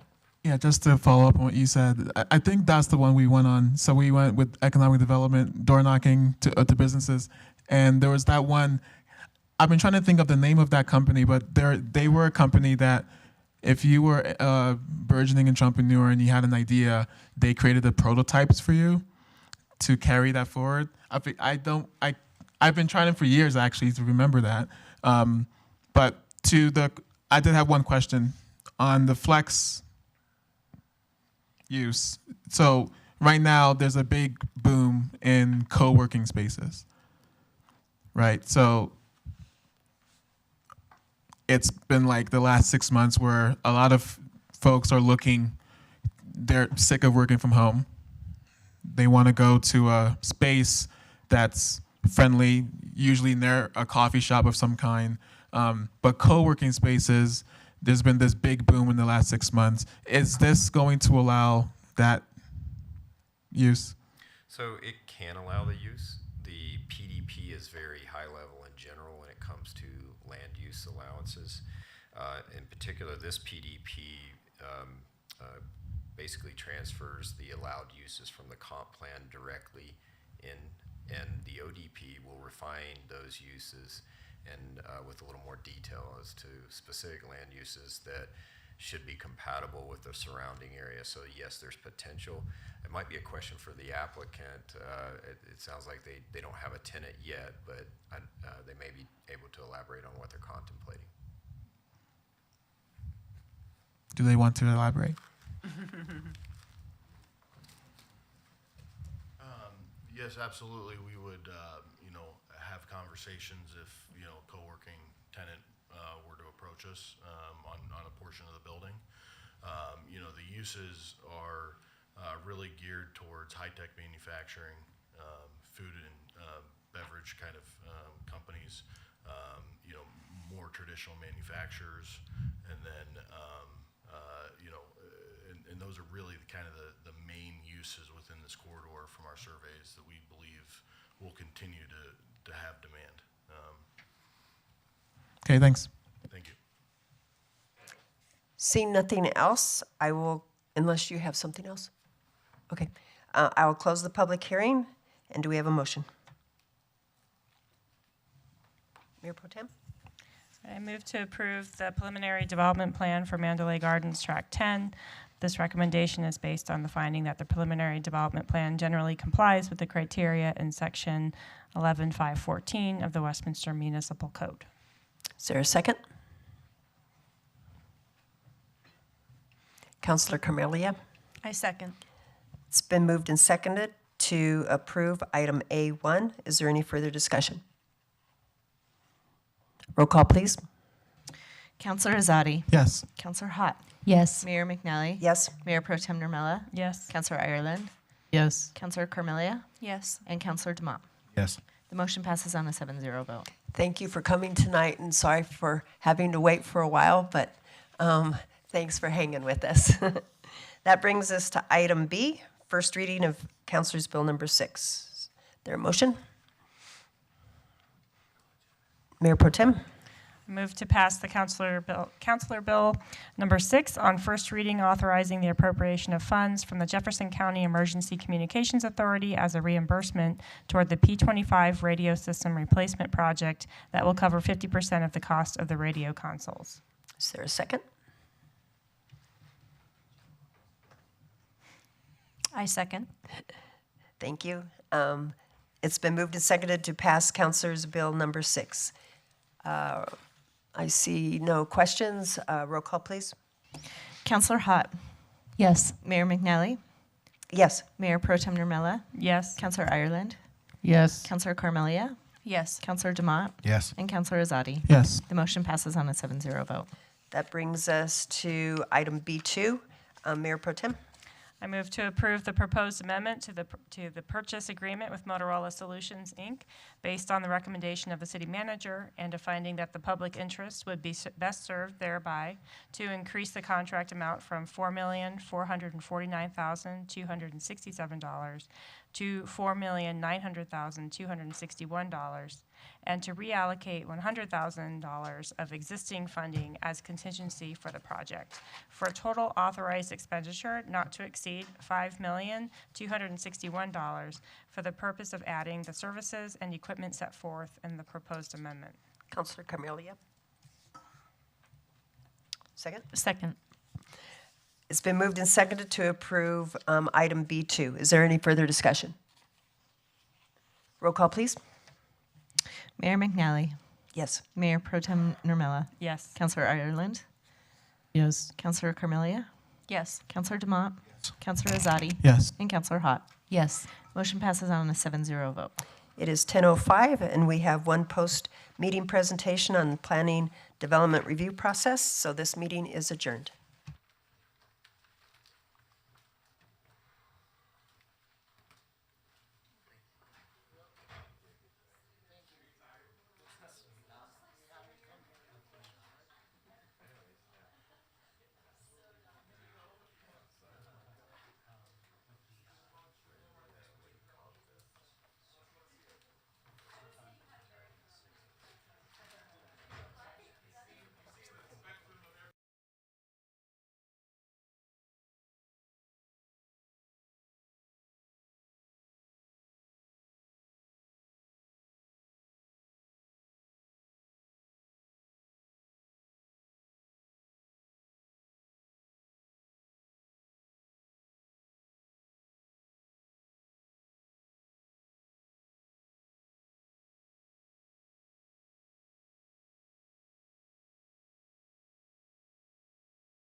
Well, you know, it's It just, is.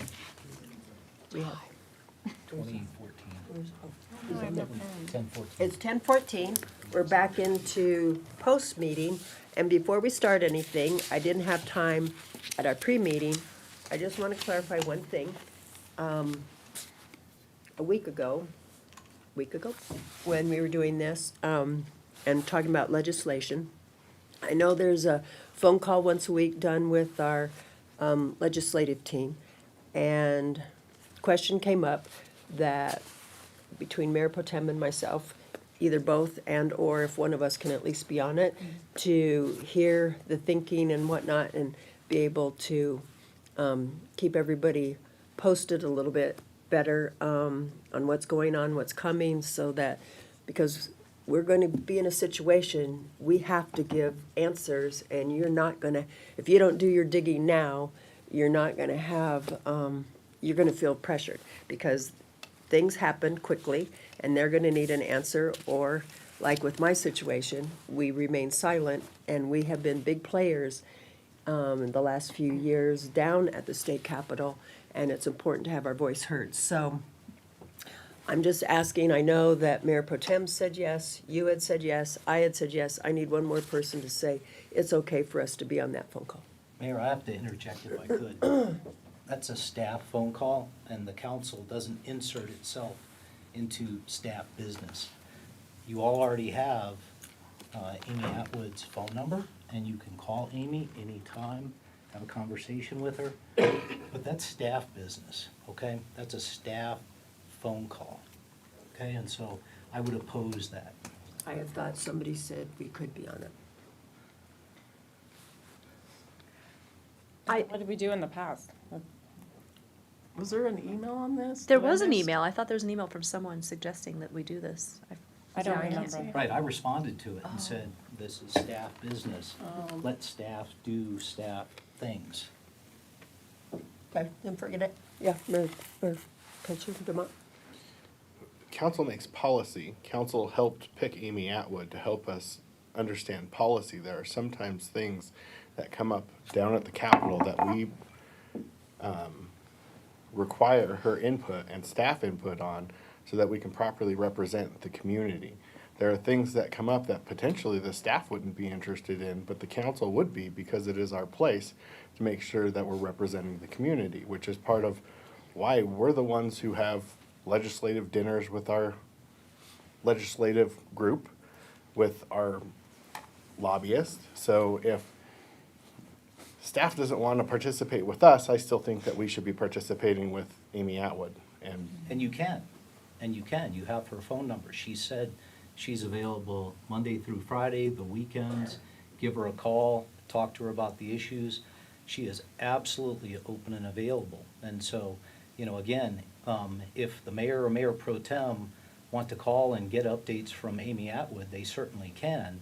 All I'm saying is that my staff folks are talking to our state lobbyist, trying to develop these position papers so that we can provide those to you. And so, again, your access to our state lobbyist is not being hindered at all currently. What I'm saying is I have a staff person that is working at my direction to contact our state lobbyist, provide updates, push information forward. That's how we got the 5 bills for review today. We brought those to the council at the next available meeting. As I said in my email, if it's emergent, we would call or text you and say, refer to an email, we need updates. And we've done that for years. And so mayor or mayor pro tem inserting themselves into staff actions, is a step beyond your policy-making role or function. Just to add real quick, I agree with City Manager Freitag. I think if we, so the desired, let's focus on the desired outcome, right? I think the desired outcome from what we're asking for is more communication, more proactive knowledge of what the legislation is, et cetera. So to his point, we should, if we as council want Mayor Pro Tem to provide us that depth of information, then they can have a separate meeting with Amy Atwood and inform us. But we need to trust staff, and we need to trust that they're doing what they're doing. And this would be a step too far, or it feels like it would be. Maybe not to us, but to them, I think what they're communicating to us is, let's not micromanage what they do. If we want to be more informed, then this is a very public process, legislation. We can get informed pretty quickly. Mayor Pro Tem. It seemed to me that we're missing some key legislative items. We didn't even talk tonight about the TOC bill, which does impact us pretty significantly.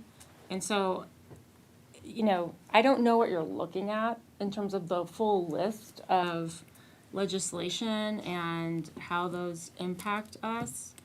And so if there's some other way where, I don't know if it's, is Amy keeping a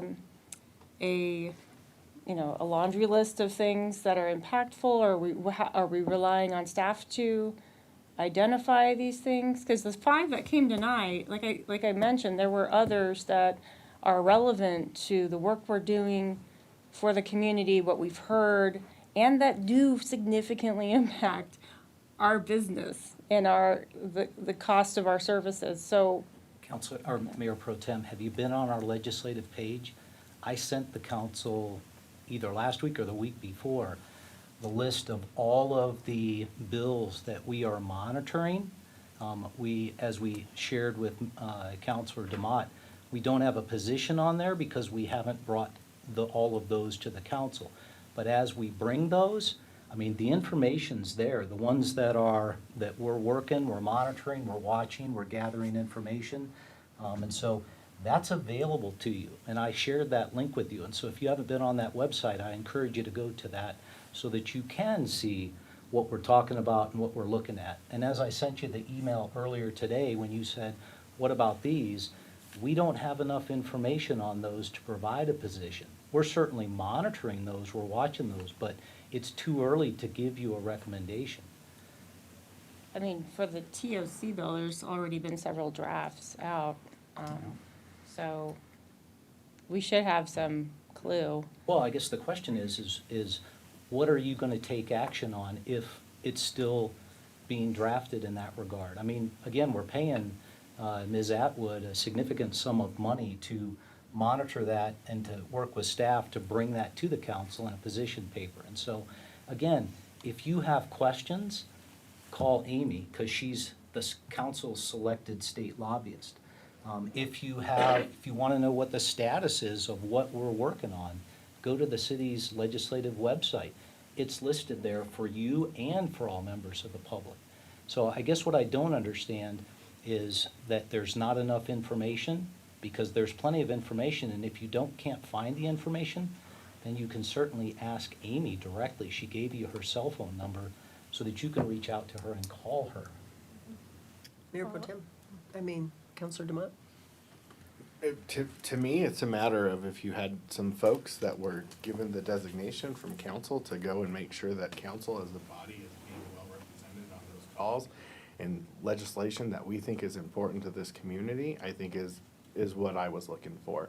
I don't understand, it is not to direct staff, it is to find out what is going on with policy and be part of the conversation. There have been plenty of things in my 6 years, and I would look to the mayor to see if she's been in the same kind of thing, where there have been collaboration between representatives of this body and staff members.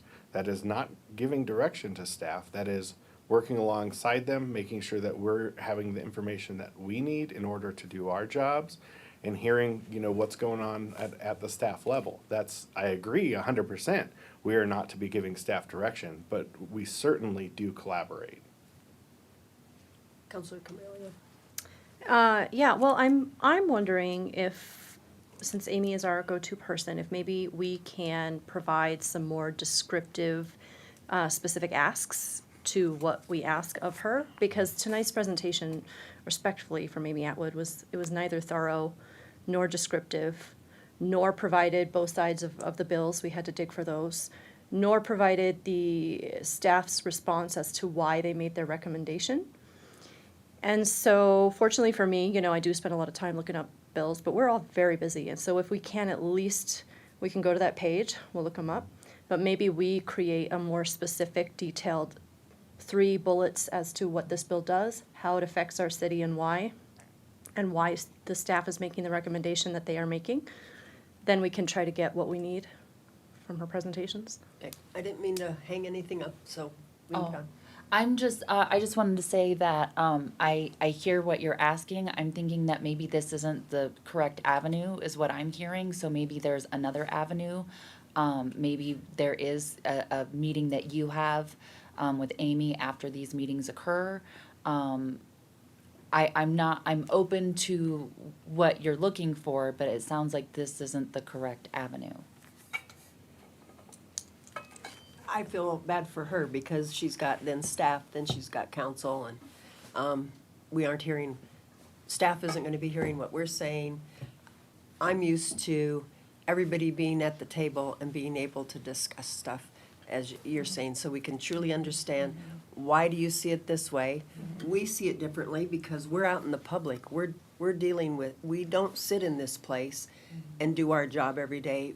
We're out at a million places, so that's the reason we hear many different things. But again, it's getting late. I didn't mean to tie this up, so go ahead. Mayor, if I could, I think it's important to note is that we had an agenda memo with 5 position papers and links to the bills. You know, and if counselors were, you know, interested in learning more, the information is there. I can't make you read it. I can't make you access the bill and read the details of the bill, but I can give you a recommendation on a position, which we did. And so I would just encourage folks that, you know, if you're not getting the feed there, then with what we're providing, then please tell me what you're looking for. Happy to provide that. But if you have specific questions that don't make sense, then pick up the phone and call Amy Atwood. That's why she's contracted with the city. Okay. I just want to add one thing. To Councilor Carmelia's point, as you do bring them to us in the process that you've created, just please do provide more information. It was very sketchy. I think they wanted to know both sides of those that oppose, those that, and why they don't oppose or they do oppose. They want both sides. That's what, like, when you get a voter's guide, it tells you, you know, both sides. That's what they want. All right, with that, so tonight is part of the onboarding process that we have for new counselors, new members of the council. We typically call this internally Land Use 101. You've already been exposed to this a little bit, but we're going to pitch it over to our interim planning director, John McConnell, to talk you through certainly how we do our planning and development review process. And we also have our acting city attorney, Greg Graham, who will provide some of the legal aspects that are important for you all to take into consideration. Go ahead, John.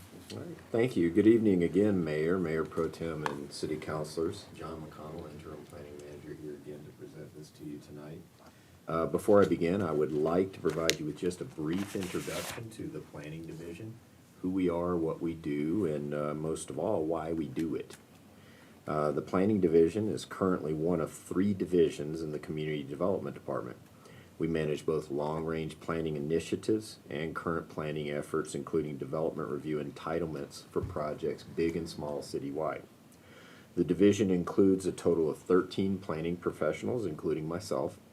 A large portion of our work plan involves the review of development projects and permits for compliance with code and design standards. We prioritize process efficiency, customer service, and building and maintaining trust within our community. The most important part about what we do is really why we do it. Great communities like Westminster are well-planned communities, and well-planned communities don't happen organically. They're the result of engaged citizens, decisive leaders like yourselves, and dedicated public servants like the rest of the folks around the table here. The city's comprehensive plan provides the roadmap to this outcome. The goal of the Planning Division is to implement the comp plan through our work and to ensure that Westminster continues to thrive and forever be the desirable community that it is today. So finally, we do what we do because we care deeply about this community.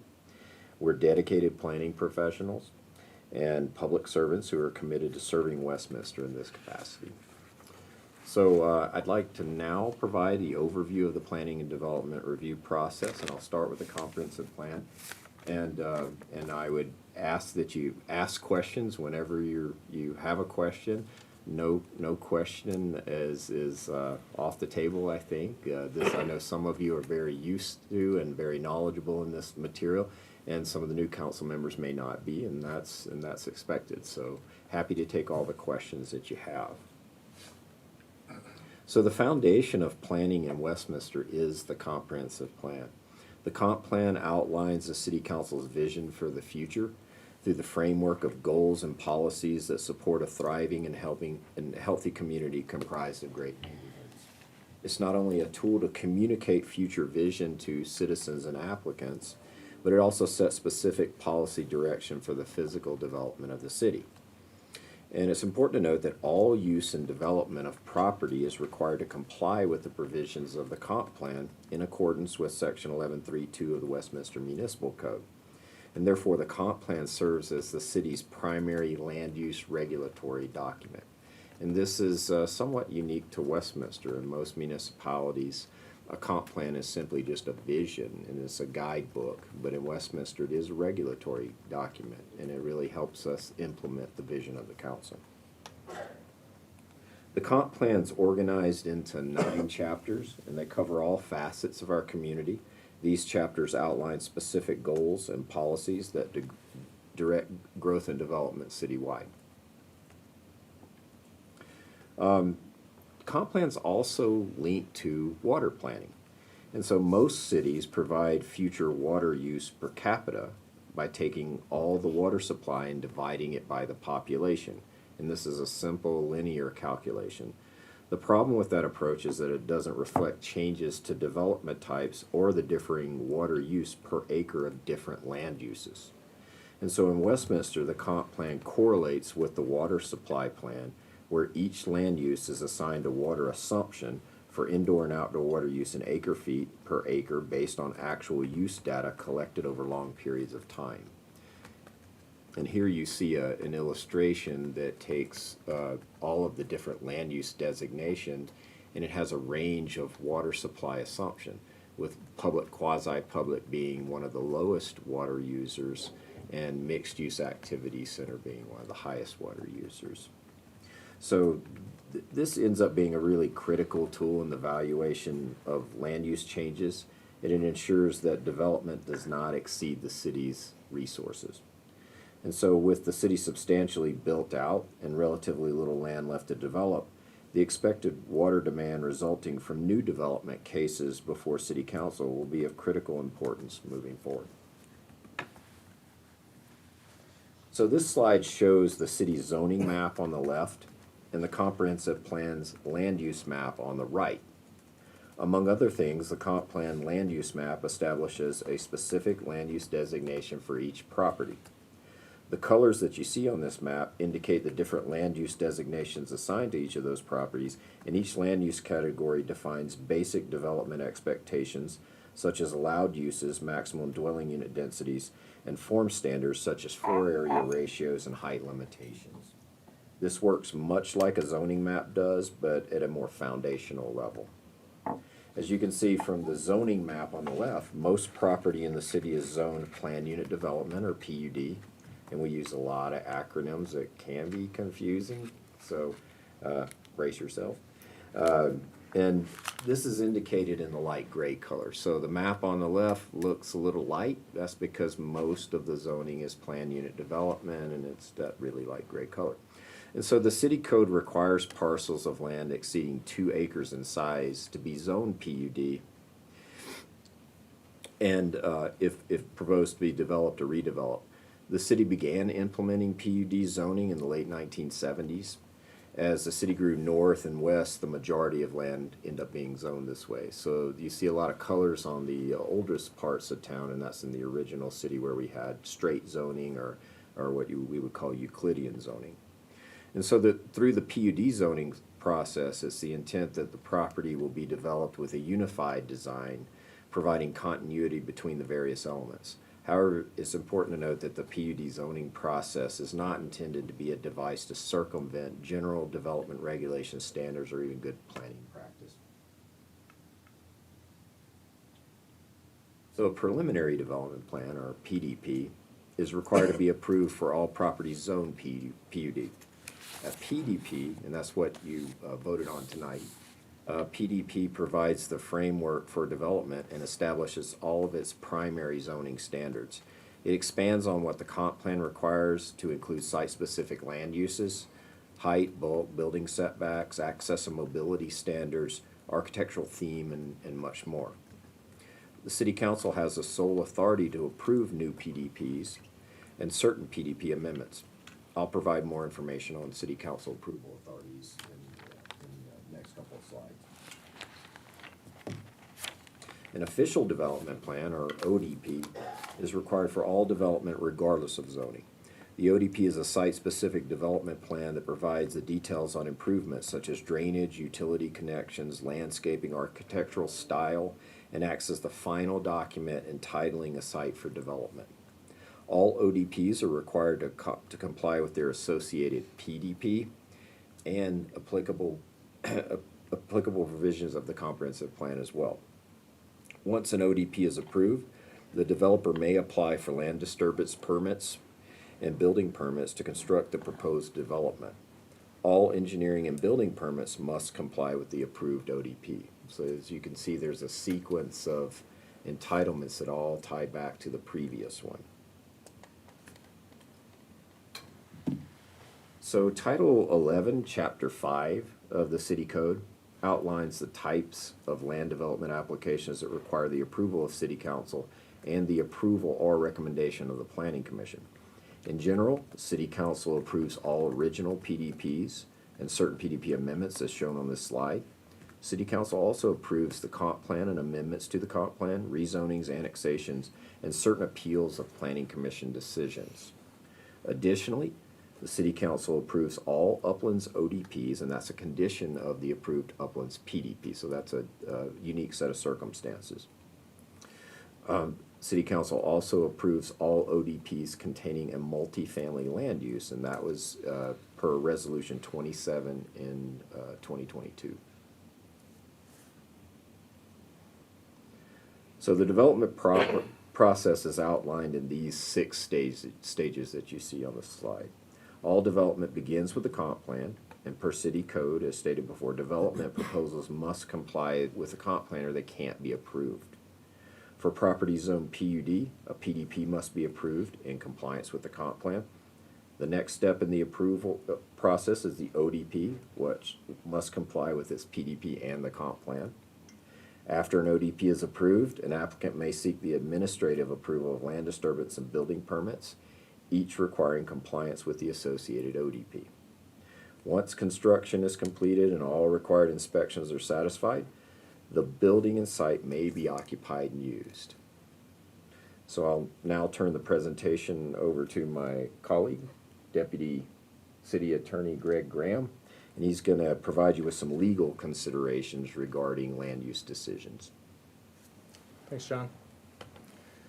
As John said, I'm Greg Graham, Deputy City Attorney. I advise the Community Development Department, and I also advise Public Works, and, well, I advise kind of everybody, but those are my two main areas, and I get to enjoy Abby's company on a lot of items as well. The main legal considerations, and I believe you all received a couple of emails from City Attorney Dave Frankel.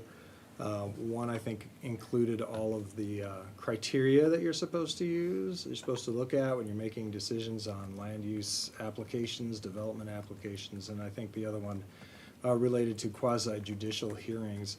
So this is just a couple slides to sort of remind you what quasi-judicial hearings are. You know, there are a number of different factors in that make something a quasi-judicial hearing, but this is the primary one for us. And it's when making a determination by applying facts of a specific case to certain criteria established by law. That criteria is what is in the municipal code. So that's what you look to decide which way, to vote on a particular application. Now, a lot of these criteria can be kind of subjective, and that is why you have a body of judges. Quasi-judges is what you are for a quasi-judicial hearing.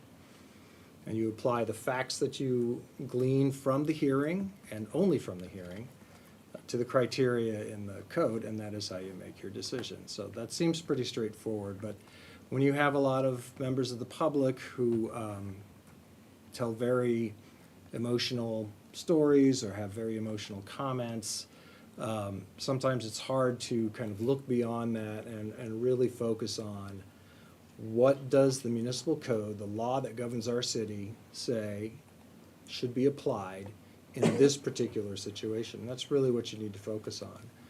I'm not saying that the members of the public don't have important and relevant information to share often.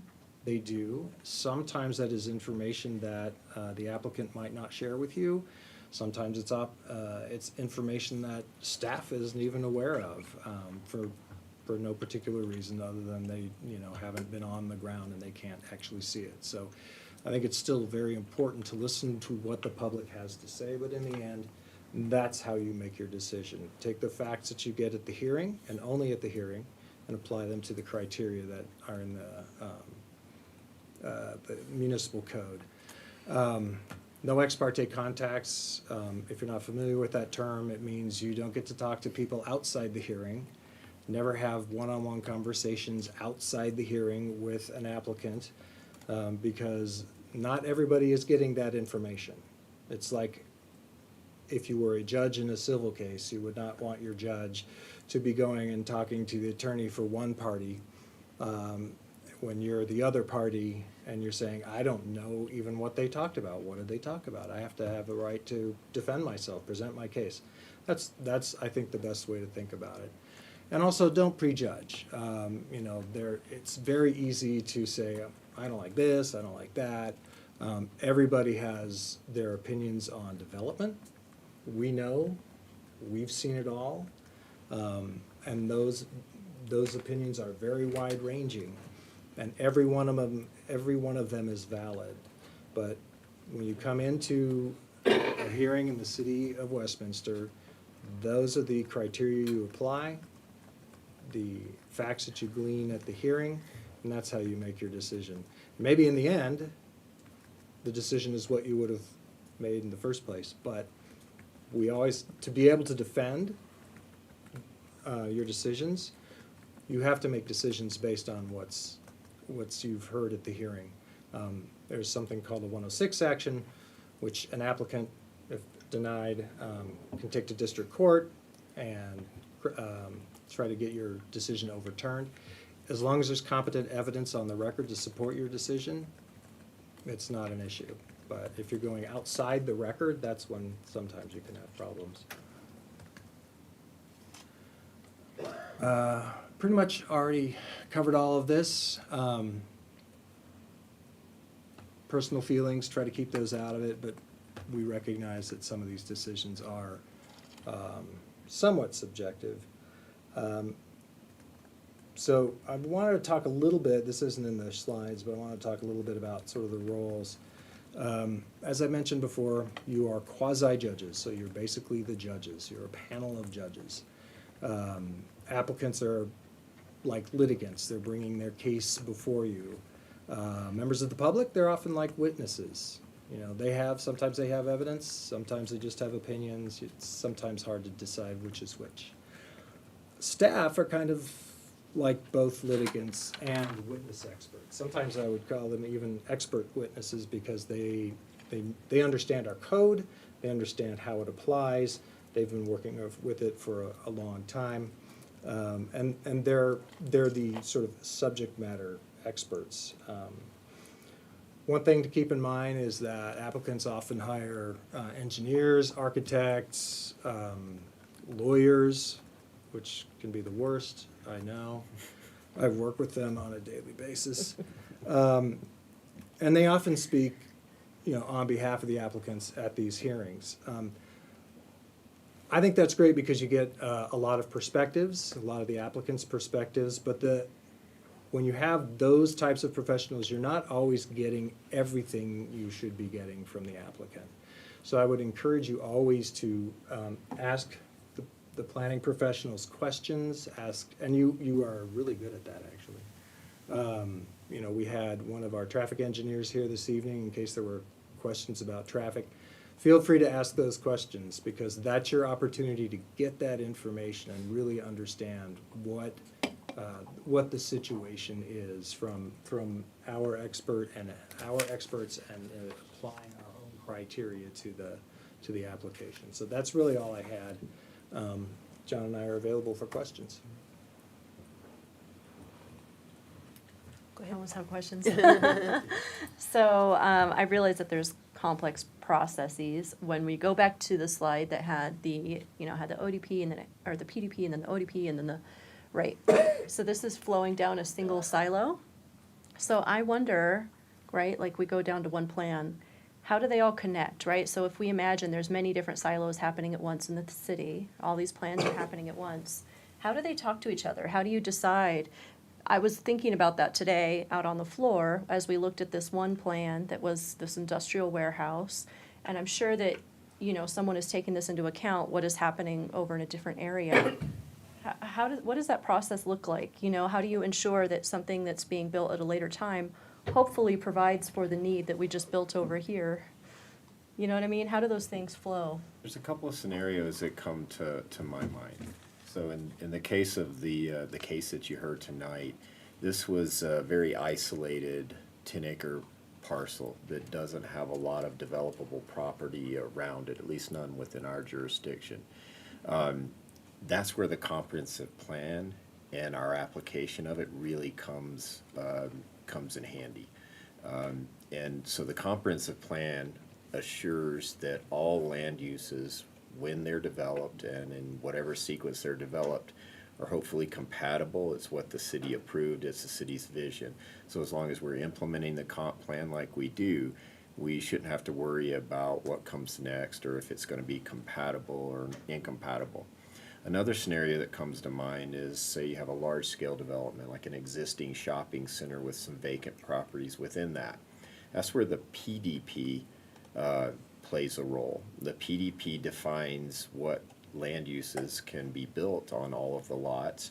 In some cases, very specific land uses for very specific lots, because that PDP was designed to ensure that no matter how long it takes that shopping center to build out, that all those land uses are going to be harmonious and work together. And that's the beauty of our PUD system and its implementation through the comp plan and the PDP that does that. Does that help answer? It helps a lot, yeah. And it makes me think too of, for example, that pickleball that we agreed to is going to be over there by the Dunkin' Donuts.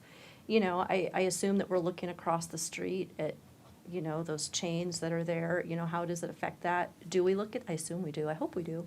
But anyway, I like to learn. Okay, we're planning for this, but it sounds like maybe we take it block by block, or it sounds actually even smaller, really just parcel by parcel. But yeah, I hope that we're talking to each other somewhat. We are a big part of what we do in the planning division, and with all of our colleagues in different departments and divisions. We work really, really closely together with Public Works, Parks, Recreation, Libraries. We're all communicating. So we never work in silos. If there's something that one group knows and the other group needs to know that's relative, that usually gets uncovered in a very efficient way. And so I've only worked in one other jurisdiction, and I didn't have that dynamic, and I'm really, really happy with the dynamic we have here. So not a lot falls through the cracks, if any. Good to hear. Yeah. Anyone else? I had a question to share because I think it's important for everybody to understand. Could one of the two of you speak to entitlement and what that means here in Colorado, and how important that is? I can start from a legal perspective. Entitlement, when you get your entitlement, it's a little bit different in Westminster because Westminster is a PUD jurisdiction. Most jurisdictions do more of the straight or Euclidean zoning, so they zone, and the zoning is what you can put there. We have, in Westminster, the PUD zoning is more of, it's less restrictive, so that you have more flexibility, and you can put, varying land, you could literally put varying land uses in sort of the same area if you want to, tempered by what our requirements are. But when you have an entitlement to use your land, that basically means that's a right. That is a use by right. And so when you go through our process, and feel free to jump in, John, but when you go through our process, what you are doing is step by step getting more and more rights to a specific type of land use or development. And it can't be taken away from you unless generally it's condemnation or something like that, where they have to pay you fair market value. But once you're entitled to build something, you can build that thing. And there still may be some red tape. You may have to pay for building permits, grading permits, those kinds of things. But that is basically an absolute right that you have. Example, Promenade, Master ODP, north side of AMC, for example, those parking lots. That's correct. There's still developable land within the promenade, for example, and there are other almost all the way developed properties out there. But they have a valid entitlement. It was that particular one, the Master ODP, was entitled for, I believe, 10 years, and that's a bit unusual. But that was so that they can build out that plan in accordance with what the city council approved at that time. I should make a note.